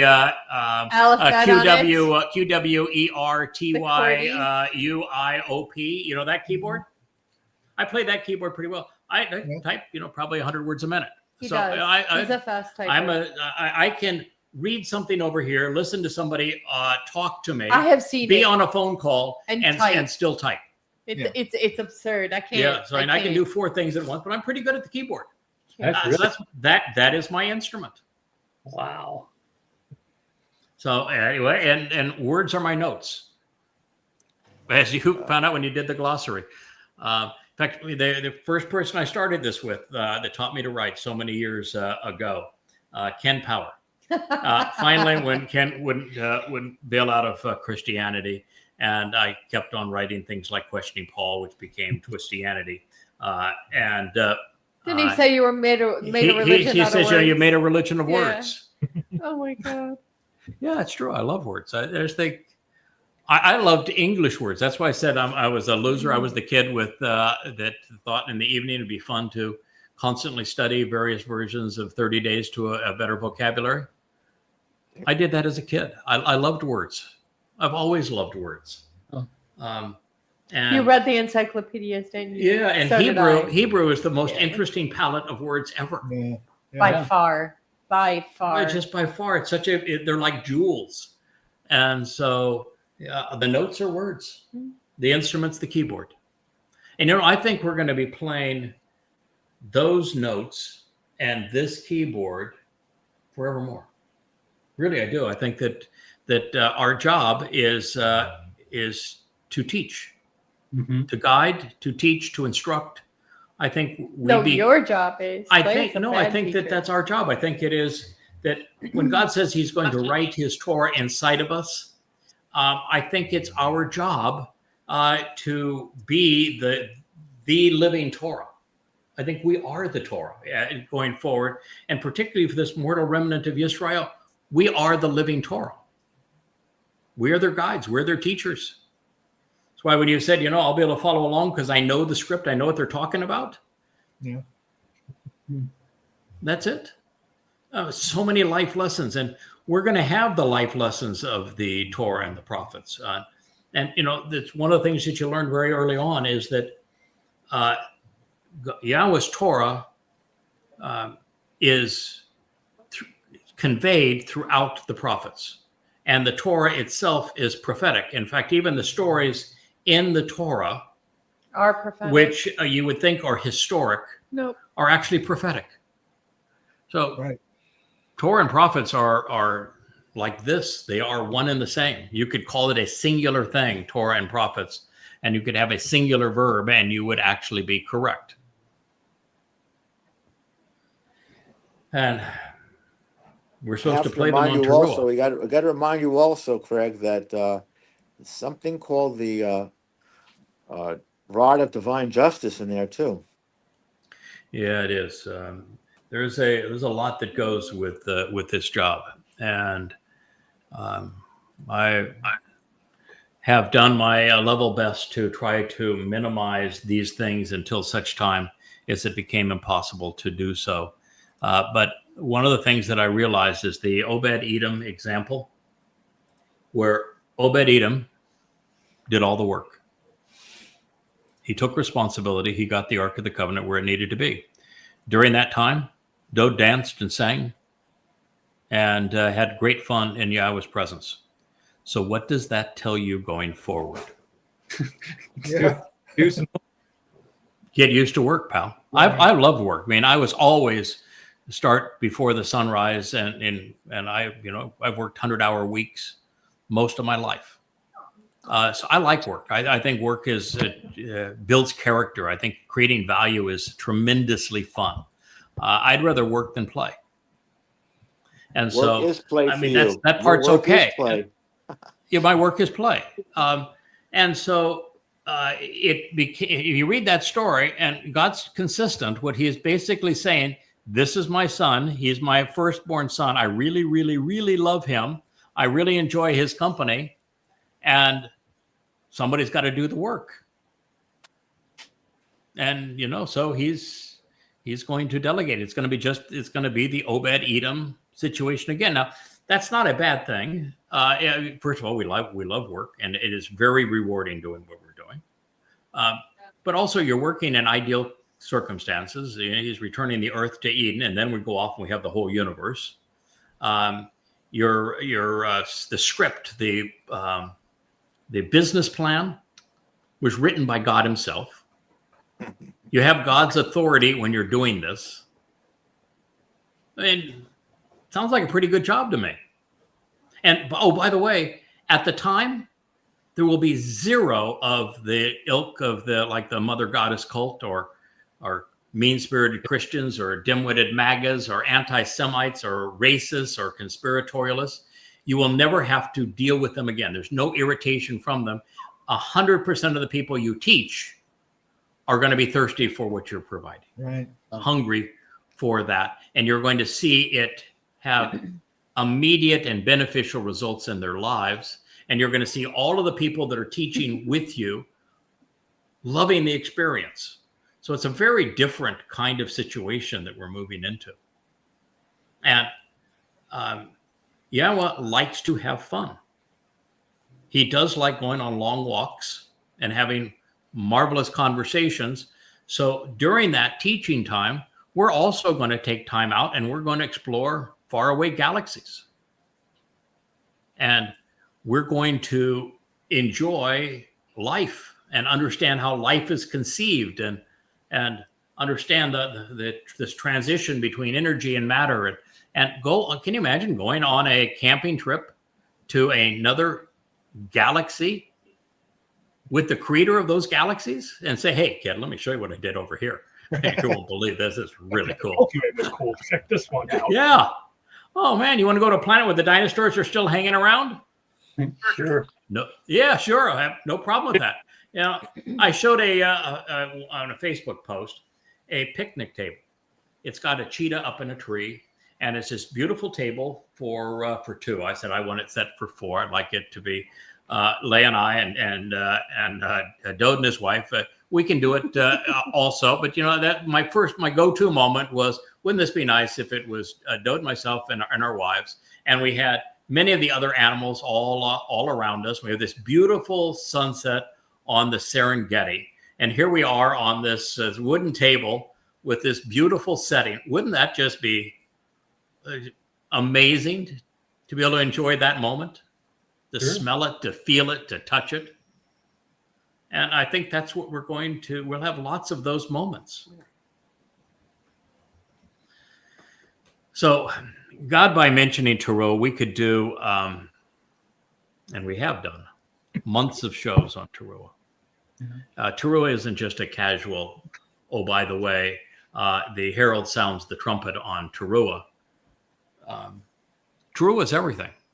Mm-hmm. Really, it's everything. I mean, Dowd has fulfilled Pesach Matzah Bikuwrym, and he's delivered the benefits of the covenant. But there are no beneficiaries without Towrah. Yeah, there's going to be the Shabbat harvest, but without the work that is associated with Taruw'ah, nobody even knows about it. Nobody would even attend. Mm-hmm. And without Taruw'ah, there is no mortal remnant of Yisrael that's brought into to Jerusalem around the Temple Mount to be purged of their religion, to serve as that cleansed adulterous woman that is then betrothed to Dowd upon his return as his bride, and then our return into Gan Eden. All of that is possible because of Taruw'ah. No one to teach. Yahowah calls it the Day of Days. Pardon? If it doesn't work that way, no one to teach. There's no one to teach. No. There's nothing. Okay. The whole planet is destroyed because there's as the ultimate businessman, Craig, you're closing the deal. That's what we're doing. We're closing the deal. Can I pictograph drawer teacher? What's that? Yeah, I want to teach pictograph drawing to all of them too. So this is how. Oh yeah. Wouldn't that be great? That'd be fun. But yeah, I just think that it's that by putting Taruw'ah here, God is saying, Dowd, yeah, it's been rough, but this is going to be the greatest show on earth, and it's all coming down to Taruw'ah. And I'm eliminating all the naysayers. I'm restoring the earth back to the conditions of Eden. I'm purging this mortal remnant of Israel. We have a fresh start again. You're going to return as king. I'm returning with you as God. And we're all going into a 1,000-year celebration of camping out together, all as initiated by Taruw'ah. It's big deal. And oh, by the way, Dowd, it's Obed Edom that's doing that again. And as a result, guess what you get to do? Dance around and sing and play. And you're going to be married to the most beautiful woman in the world. Well, maybe the second most beautiful, but pretty. Indeed. The word, the Debar of Yahweh, is straightforward and right, and all of his work is trustworthy and reliable. We know that this is exactly what is going to happen, and that, boy, is that the most handsome dog you ever saw in your life. There is the... No, this one is. Okay. Look at those. She is so pretty. I don't know. There's my Wook. He is a beautiful I think, creature. I don't know, man. Wookie has finally decided that Kara... Oh, look at Kevin. There's a handsome dog up there, Kevin. I don't know if all you can see Kevin, but that is a really, really handsome guy up there. We have all you need now is we need Rich to have Asher in his lap, and we would have it. But Asher is sitting here at my feet. Okay. She's just come out of the swimming pool, and so she's probably not. She does her Friday swim. Yeah, just for an evening swim. I just think that as we move, this is family hours, we move into the celebration of going back into the garden, just as Yahweh introduced Adam, and they had a conversation with all of the animals because he wanted to see what a relationship would be like with each of them. So it means they had to be able to communicate together. I think we'll be communicating with animals. I just think it's going to be this absolute marvelous experience in this regard. Mm-hmm. Kara's going to do that. Mm-hmm. Yeah, the word of Yahweh is straightforward and right, and all of his work is trustworthy and reliable. Taruw'ah is going to happen. He demonstrably loves those who are right. Therefore, the good judgment, misfat, the ability to exercise good judgment, the loving benefits and favors of Yahweh fill the earth. Well, that will be true following Taruw'ah in year 6,000 Yah. It is not true now. No, sir. This world is really rotten. Yeah. But it will be true that the benefits and favors of Yahweh and people exercising good judgment and are experiencing the loving benefits and the favors of the covenant and God's love will all be trustworthy and reliable because of what God does on Taruw'ah. And, keep in mind that just as Dowd served as the Passover lamb, just as his nephesh soul was slathered with our guilt and took it into Sheol. It isn't Dowd who made us immortal. It isn't Dowd actually who made us perfect in God's eyes. It's what Yahweh did working through and with his son. The same thing is true with Taruw'ah. Exactly. This works. This becomes something very special because of what God does with it. Yeah, I've noticed lately a lot of the folks online bringing up this Yashar, this idea that there is no salvation, without Yahweh, right? There's the quote, that only Yahweh brings salvation, so you don't need a Dowd, you don't need, a bull or anything. And it's when you look at, I forget what the word is, but when you look at it, it doesn't mean that only Yahweh is the salvation. It's like he works through other people to bring it, just like he worked with Moshe to bring him out of, to Mitzrayim. He's working with people. So God doesn't, and we helped, but Yahweh's the prime mover, but God doesn't do anything alone. Right. No. Could God have brought the children of Israel out of Egypt by himself? Yes and no. Right. Yeah. No. Yes and no. He would violate his own nature if he did. Would Yahweh? Could Yahweh have fulfilled Pesach, Matzah, and Bikuwrym and provided eternal life, our perfection, and our adoption into his covenant if he had operated alone? The answer is no. He can't go to Sheol. No. He can't. Yeah. No. So God could not have done it alone, and God did not do it alone. And if you think that God did it alone, then what the hell is the whole purpose of the story?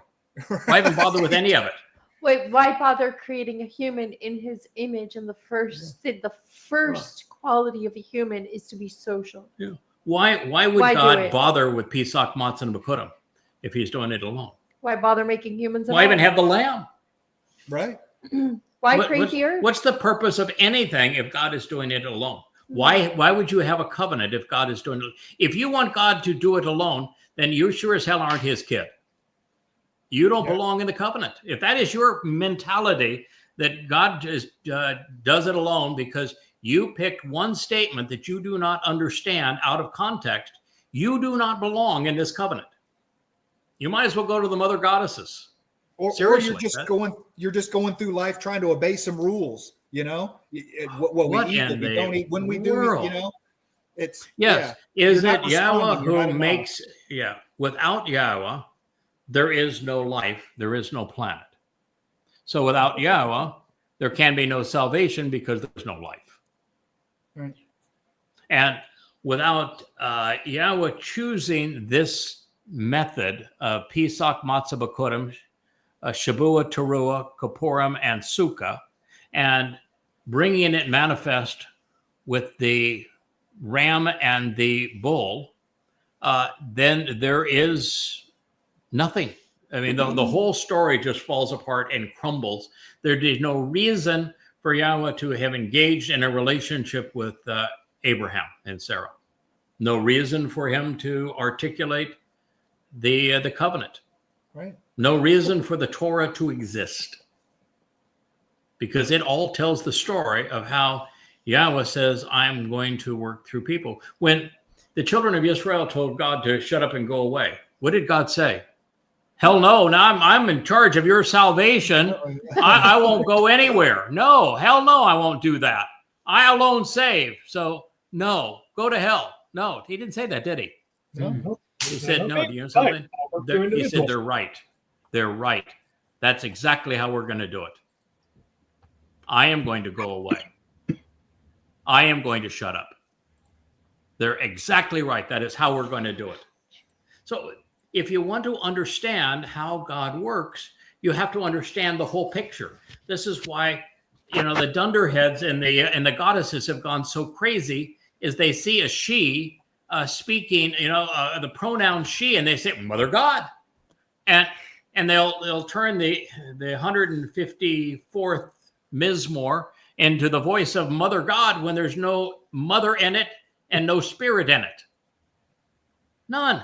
And when there's reference of El God, it's a masculine voice, all because they see one word and they don't know what it means, chakma, and they give chakma divine something or other.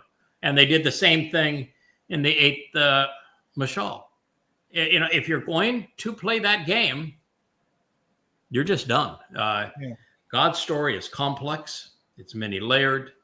It's multidimensional. And all of it, including what they read in Yashar about Yahweh alone saves. Wasn't it communicated through a man? Right.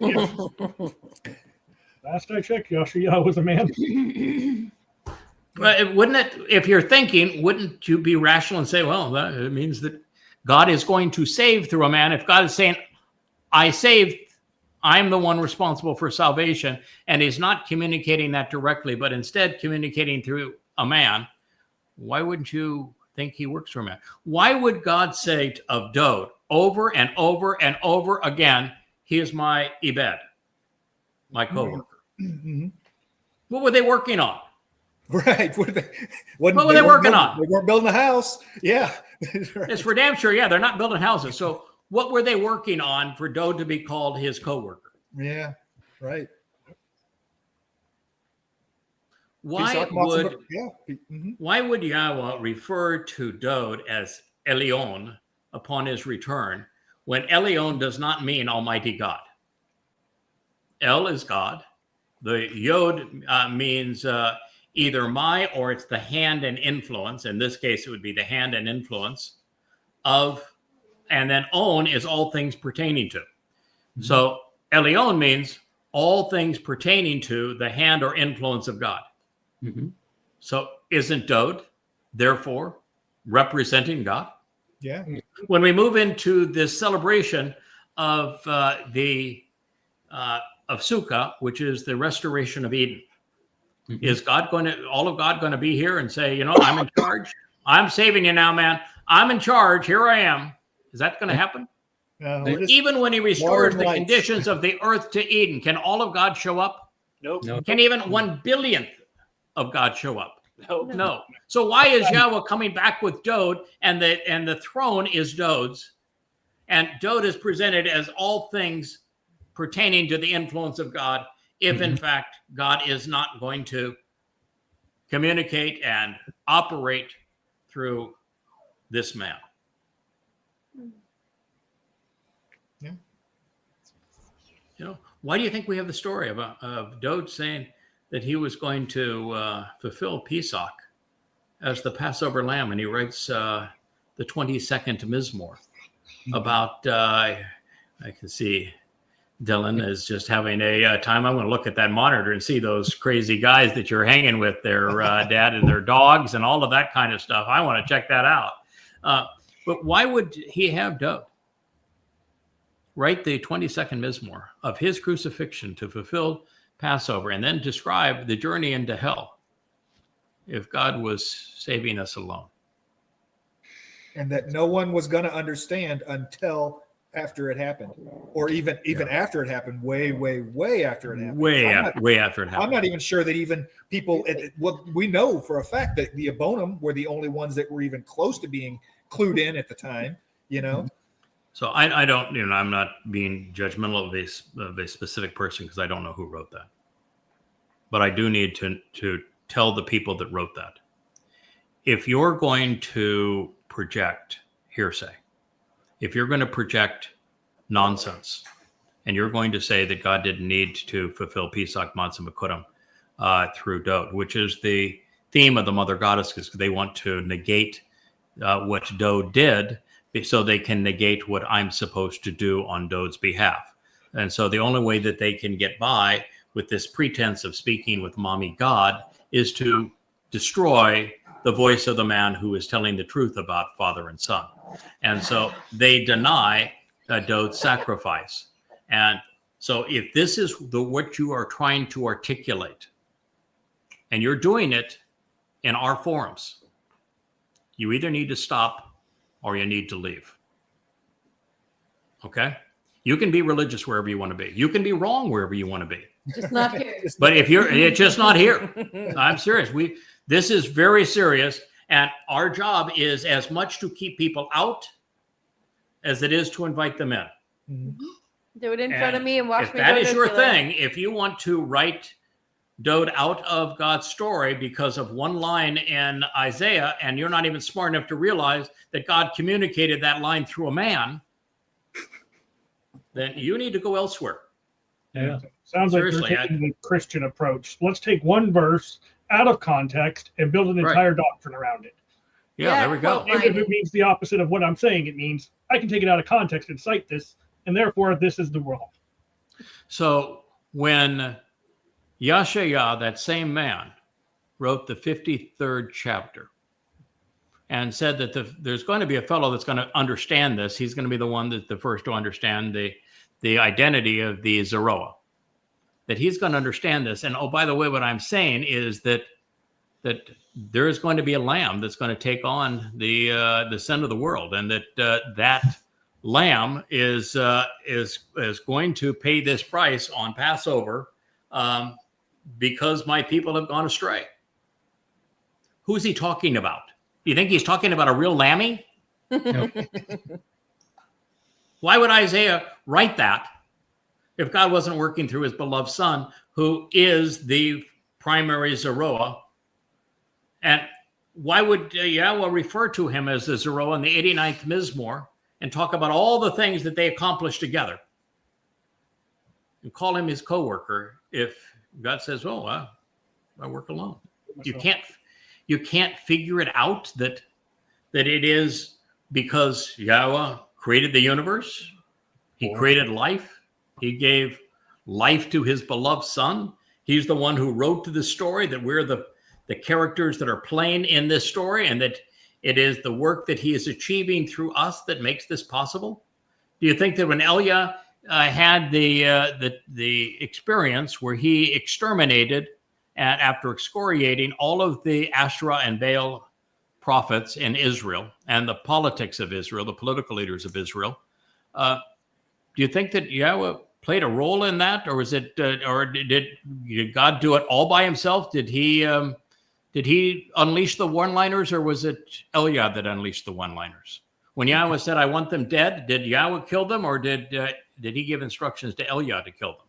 When the whole setup was there with the timbers and the Towrah and the planks, and then all of the water, and then another dose of water, and then another round of water. Was that God that was arranging that, or was it he delegated it through Yah?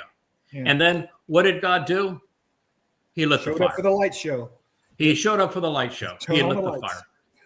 Turned on the lights.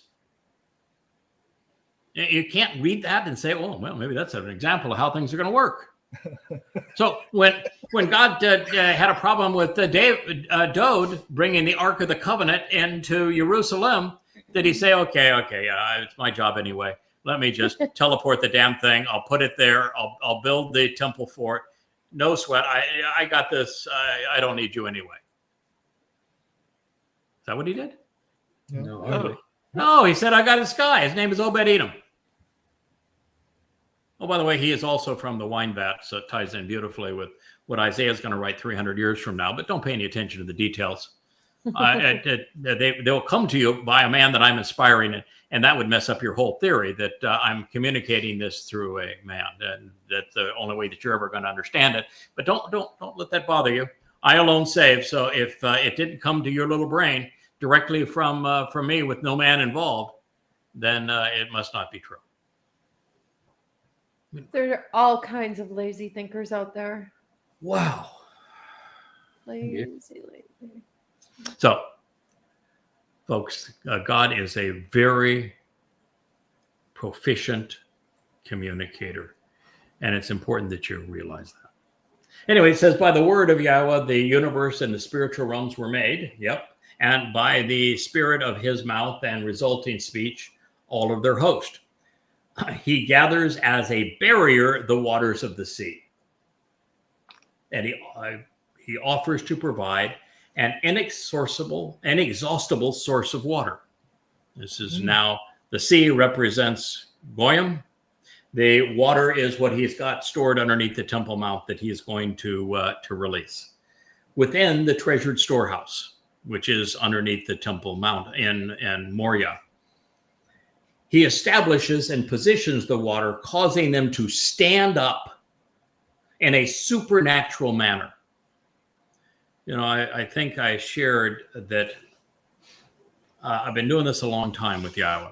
And over that time, my approach has been to study the prophets, learn what they said, think about it, come to understand it, share the insights that can be gleaned, and put together the portrait God is painting through his prophets. I've said only one time in my life have I actually had a prophetic vision where I saw what was going to happen before it took place. And I went ahead and shared what I said was going to happen because, well, I saw it as plain as day. And also I realized the way God's work is, I'm sure he had already written about it lots of times previously, and we would find it and say, oh yeah, that does confirm it. It's exactly what I foresaw. This is one of those places. The water is going to be supernatural. God's going to bring it right out of the Temple Mount. That is where the storehouse is. The water is going to stand up and it's going to cleanse and perfect and purge of religiosity, this final remnant of Yisrael. This is going to happen on Taruw'ah. That is what he is saying here. And that is really, really profound. And he's saying exactly what he is going to do. He is going to provide an inexhaustible source of water within the treasured storehouse. And he is going to establish and position those waters, causing them to stand up in a supernatural manner. Boy, it's going to be a great show. Out of the reverence and respect and admiration for Yahweh, all of the earth, every inhabitant of this world will choose to either conspire to incite a rebellion against him for fear of him, or they will profoundly respect and genuinely revere the foreigner dwelling among them. Min Hu. This is one of those things we talked about in our last program on this, which is that this is one of those many Hebrew words, and I'm sure, Kirk, you found lots of them, where they have a positive or negative connotation. And in this one, you can write it both with the positive connotation or the negative connotation, and both are going to apply. Mm-hmm. So I figure might as well put both in the same sentence, right? Because it's true. There's going to be a time where every inhabitant of this world is going to choose sides. And they're either going to conspire and incite a rebellion against him for fear of him, or they will profoundly respect and genuinely revere this foreigner who is dwelling among them. By the way, if he's a ger and he's a foreigner and he is a man that is dwelling among them, is God working alone? Nope. No. Hardly. This is the reason he spoke of him. Him who? God's working alone. Him who? This is the reason he spoke of him. And he came to be. I spoke of him. He came to be. You're right. I'm responsible for salvation, because if I hadn't spoke of him and I didn't create him, then he wouldn't be there. Yeah. And therefore there would be no salvation. Maybe that's what God was actually hinting at when he said, I alone save. Mm-hmm. Yep. I'm pretty much useless without him. In fact, not pretty much. You can take the totally and useless without him. He instructed him. I think that's the whole key. That's what you do. If you've got a kid and you want him to be involved in the family business, you instruct him. He instructed him, and he was present. He was appointed, and there he was standing up. So Yahweh negates and crushes the revolting schemes and the defiant plans of the Gentiles. This is how he's going to do it. He discourages and forbids, even frustrates and restrains the musings, inventions, and opinions of the preponderance of people. And once again, this is so Yahweh. Which he's saying is the Goyim have been religious, they've been anti-Semitic, they've been political, they have been militant. Look at Christianity, look at Islam, look at Marxism. It's an absolute disaster and a mess. And so I'm going to use a Goy to turn the tables on them. The advice and counsel of Yahweh is present and stands, which would indicate that the advice of Yahweh, the word of Yahweh, is standing. The word of Yahweh is being conveyed through a person. Mm-hmm. It stands forever. The purpose and plans of his heart and mind are for all places, times, and generations. For the benefit of the relationship. What does it say next? Hagoy. Hagoy. The non-Israelite. A daggone Gentile. God forbid, a Goy. Yeah. For the benefit of the relationship, Hagoy will reveal the way to get the most out of the life. His God is Yahweh. Prior to this series of books and the 35 books that are sitting around me, how many Goyim out there had a God named Yahweh? Out of one. Now, if even you go beyond the Goy and you include the Israelites, how many Israelites out there have a God named Yahweh? No, Definitely zero. Zero. So if you have Goy, reveal the way to get the most out of life, which is the word Asher, which is the word that began every one of the words that followed. It's the first word I translated. Goy, Asher, Elohim, Hu, Yahweh. At that point, you say, all right, if you're opposed to this, you've got a different thought process, a different belief system.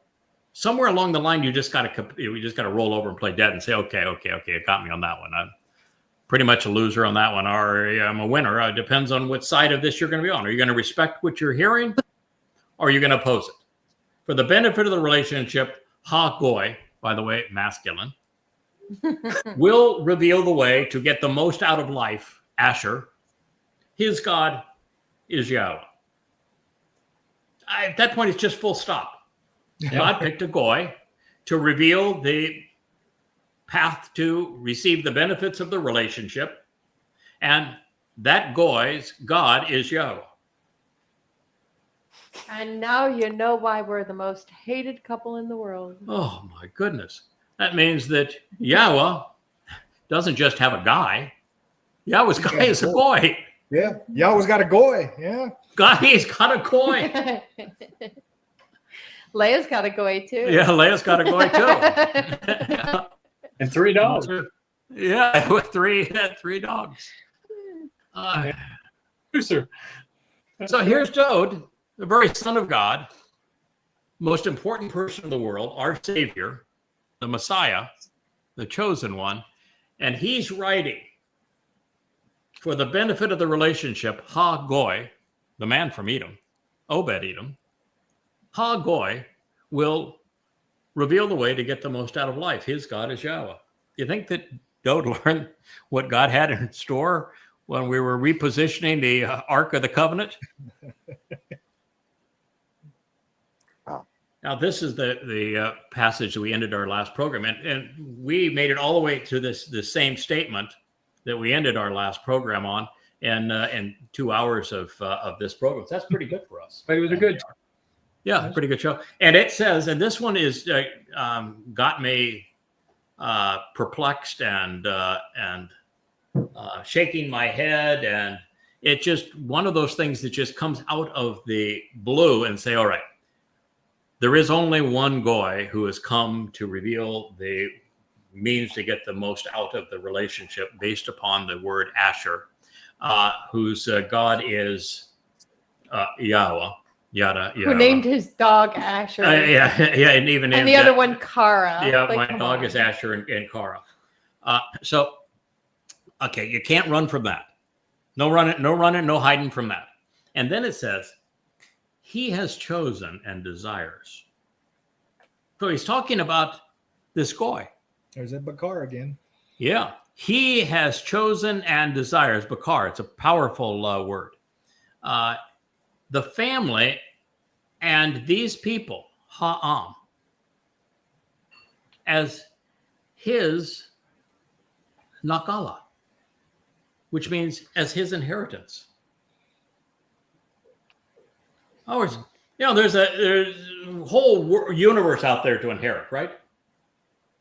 The land is part of the inheritance. We inherit all the benefits of the covenant, which are eternal life, being perfected in God's eyes, being adopted and into his family, becoming his sons and daughters, being enriched and empowered.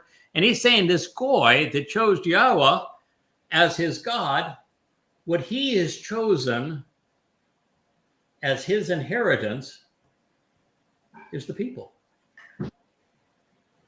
He didn't choose the universe. Neither did He Dowd. didn't choose anything other than he chose the people. Wow. Obviously. What that's saying is that he's in it for them. Mm-hmm. That this whole thing is he's in it for the people who, by the way, includes Dowd. Mm-hmm. And when it's Am, God's talking about his family. This is either the covenant family or these are the children of Israel. Am is used to describe the opposite of goy. Am's the family and the people of Israel. And what he's saying is this fellow, his inheritance is the family. Now, that doesn't mean he owns the family. It means that everything that he has done throughout all of these books means that the harvest, the children of Israel, the harvest is the covenant family. And that he was devoted himself to that inheritance. And just as when Yahweh gives Dowd the inheritance of the firstborn, what is Dowd going to do? He's going to say, here, family, here, so much here. Share in this. What do you think that this goy who leads the way to the benefits of the relationship, whose God is Yahweh, who has chosen and desires the family as his inheritance, is going to do with that inheritance. Because I know what he's going to do. Delegate. He is going to go right up to Dowd in the presence of Yahweh, and he's going to say, I present them. I present them. They're yours. I present them. Yes. Well, not only are they yours, thank you very much. I am presenting them. This is what you wanted. There you go. Just like a new puppy. Here you go. This is what you have wanted. There you go. They're yours. Here I you am. go. This is my Your little life is baby complete. pterodactyl. I am presenting them to you. Now, remember, Kirk, you've gone back with me a long time. And JB, you will remember this too. That in that transition from anonymous to known through Choder and then Nakri, what I said is really, I only wanted one thing of God. Only asked one thing of him. Remember what that was? Protect your To family. protect Protect your my house family. and family. Pardon? My home. Protect your family. No, what was it? To protect those. Nope. Um, Nope. Oh yeah, when you Oh, for the you- first time, when you meet for the first time, you just want to be in the back of the room. So Oh, that yeah. yeah, absolutely. Right. I wanted to be in the back of the room and watch when each member of the covenant family gets to be embraced by Yahweh for the first time as we make this transition on Shabuah into Shamaim, and God recognizes every member of the covenant family personally, and he gives old graybeard up there and old bald head below him and full beard beneath him a hug for the first time. That, and I said, I want to be in the back of the room, and I want to see the expression on Yahweh's face when he has that twinkle in his eye and says, you're my kid. We're going to spend forever together. And I'll thank you for all that you've done. I'm going to welcome you into heaven. I wanted to be in the back of the room. I get my wish. Yeah. I get to present them, and I get to watch Yahweh's result. And listen, no one has done very well with covenant members and the children of Israel. And I can speak from personal experience that some people who call themselves covenant can be pretty nasty individuals. This idea of, here they're yours. I'm sure there is some of that there, but that's really not, and I'm laughing at it. But the reality is we have worked very hard. We have been with Yahweh for what would be well over 100,000 hours.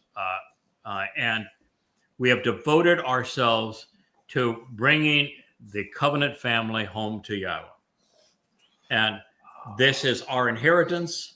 And because of the nature of this covenant family and the nature of Yahweh, we are then going to have the opportunity to share and say, Yahweh, they're yours. I present them to you.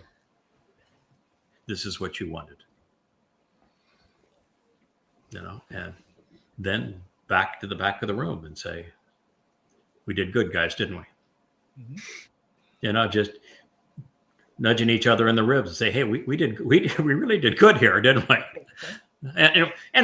So those who say, well, no, you don't, everything you accomplished because Yahweh made it possible. Okay.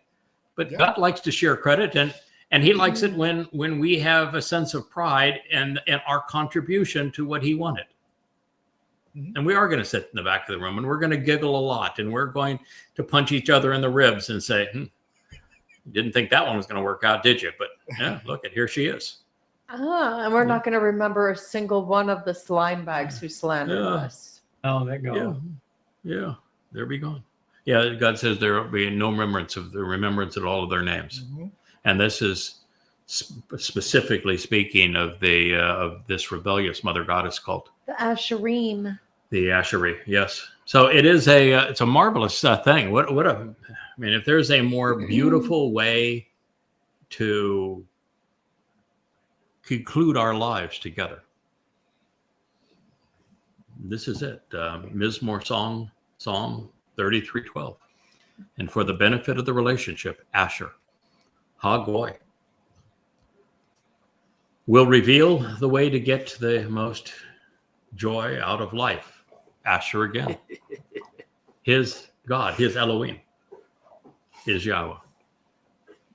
He has chosen and he desires the family.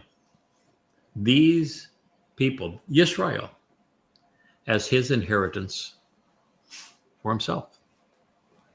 It's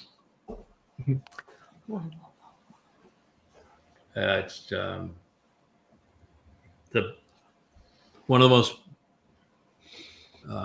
unexpected things I think I've ever read.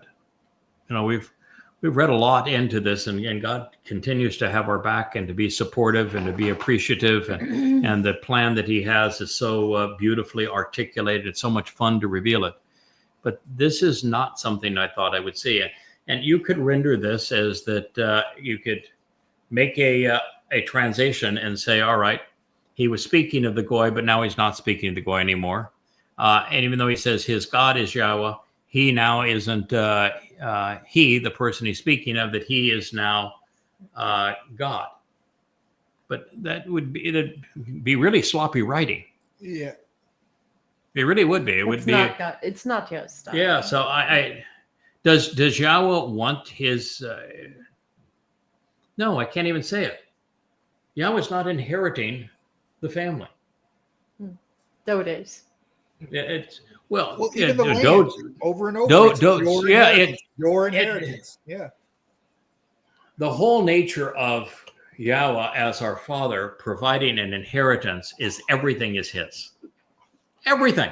Yeah. Right. It's already. And so he is the one who is providing an inheritance. He is not the one who is receiving an inheritance. Exactly. Right? Right. So it can't be God. God doesn't receive inheritance. He provides it. Mm-hmm. And so this person is, when, God's dishing out all these wonderful things for inheritance, this Goy is saying, the inheritance I want is the family. I want to be known for having brought in the family. That's my inheritance. And I'm going to be forever known as Yada, the guy that worked with the covenant family to deliver the children of Israel to father and son. Great and life. we deliver them, and then we still have responsibility for them. We're going to be teaching. That's a life pretty well lived. Yes, sir. And that is precisely what this is saying. And quite frankly, I don't want to go beyond it right now. No.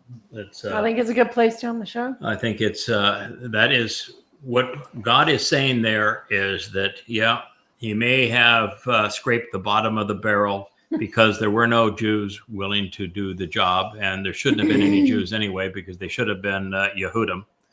But he couldn't find a single Yehud that would call his God Yahweh, and therefore he picked a Goy, but the Goy made a decision, and his decision was that these people would be his inheritance, and he would deliver them to father and son. And that is what we are doing. That's why we do this program. That's why we have the Yahweh vlog. It's why we have all of the channels, YouTube and Instagram and Facebook and X and TikTok and Rumble, and there are like 8 or 10 others, and that's why we emphasize the YadaYah.com website. It's why we give all of these books away for absolute free. You can read their entirety for nothing on the website. That's why we do this. We've been devoted to it for, myself 24 years, and you guys all upwards of 2 decades. Mm-hmm. This is what Yahweh wanted. It took a little longer to do this than it did to build the ark. It's all is to preserve life, to take life out of a sea of decadence. And, the animals and the souls aboard may have been 1 in a million, and so it'll be again. But even then, with the mortal remnant spared, and we bring them to Yahowah and purge them and give them the second chance in Eden, they're going to be productive, and God could have as large a family as He wants at that point. We will have done our job. So, for Leah and for Cara, nice outfit there, Cara. You're very cute in pink. Oh, that is very, very sweet. You got a little bow in the back. Oh my, yeah. And isn't that a cute little puppy? And for Richard over there hiding, out of sight for the moment, but we have Richard here pulling. I can still be anonymous. Pulling all the levers. Yeah, I'm sorry there, pal, but not going forward. There's a time when you will have to come out fully into the light like the rest of us. Yeah. And it looks like Dr. Jeff is off saving a patient, but JB, great to see you here from Texas. You're looking terrific. Kirk, I'm really happy that we have a new plan for you and your recovery, and it's going to be so much better than the one that we were confronting a week ago, and we're going to make it through this. And Kevin, boy, is it great to be able to work with you. And look who we have now over there on the screen left. We have Just sneaking a in. rich sighting. He has actually got family in town too, so he's going to go back to his condo with the moon rising over the great ocean here, and be with his sister and his brother-in-law. And actually thinks his brother-in-law is a cool guy, likes him very much, gets along great with his sister, and so it's a delight that he has family here. And I should be looking this way to see my friend Richard, who is over there to my right, but on the screen he looks like he's over there to the left. He is same place on the screen that you are, Leah, but you are actually to my left. And oh my goodness, you guys are so cute. What a pair to draw to. I have pretty women in my life, even if one of them is a little furry. I saw that video you posted earlier. Cara is a little feisty. Yeah. Oh, boy. That's an understatement. And that is that video is Cara calmed down by a month. Yes. And Wookie finally saying, all right, at this pace, I can play with you. But the Cara any more jazzed than that, Wookie says, okay, you're crazy, Matt. You are just nuts. Save me from this. Your jaws, you got all these little teeth and they're biting everything. But Wookie has finally decided that he can take her now for 15 or 20 minutes of constant play time, and they'll have a ball together. And then Wookie finally says, okay.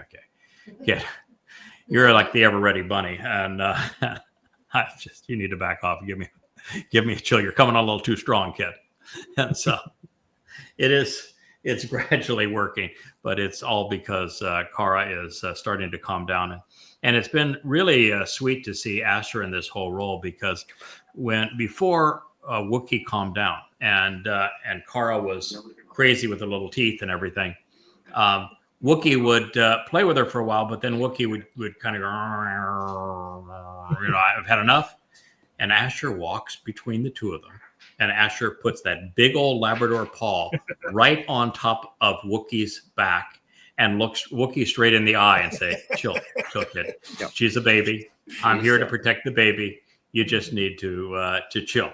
And then Wookie will calm down and Asher will walk away. They'll play a little bit. Wookie will get that little edge, and Asher comes right back on, puts the paw on Wookie and says, okay, back down. I've got this under control. I'm the mom. And it's just adorable to see the way they interact and play. And so it has love. It's Caleb love. Yeah.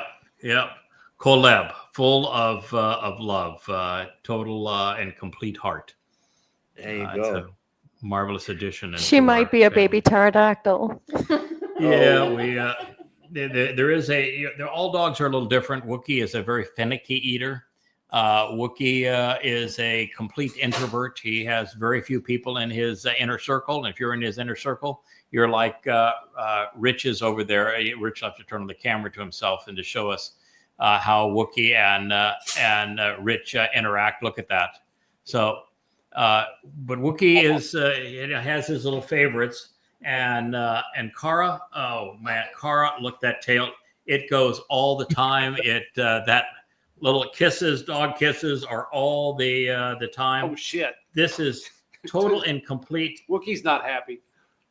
Total and complete happiness is Kara, and so it's, you can see she is just total and complete sweetheart. So they all have little personalities. It's like we all do. We all have our own unique personalities. What's going to make Shamaim and the Covenant family so enjoyable is that we all have our unique characteristics. And, you know, together we are much better than we are independent. What's wrong, Wookie? Damn. All right. Well, it's been 2.5 hours of family time. Good night. We say good night, Shabbat Shalom to one and all. Always wonderful to spend this time with you. Good night. Here too. Shabbat shalom. Night, y'all. Hey. God, that was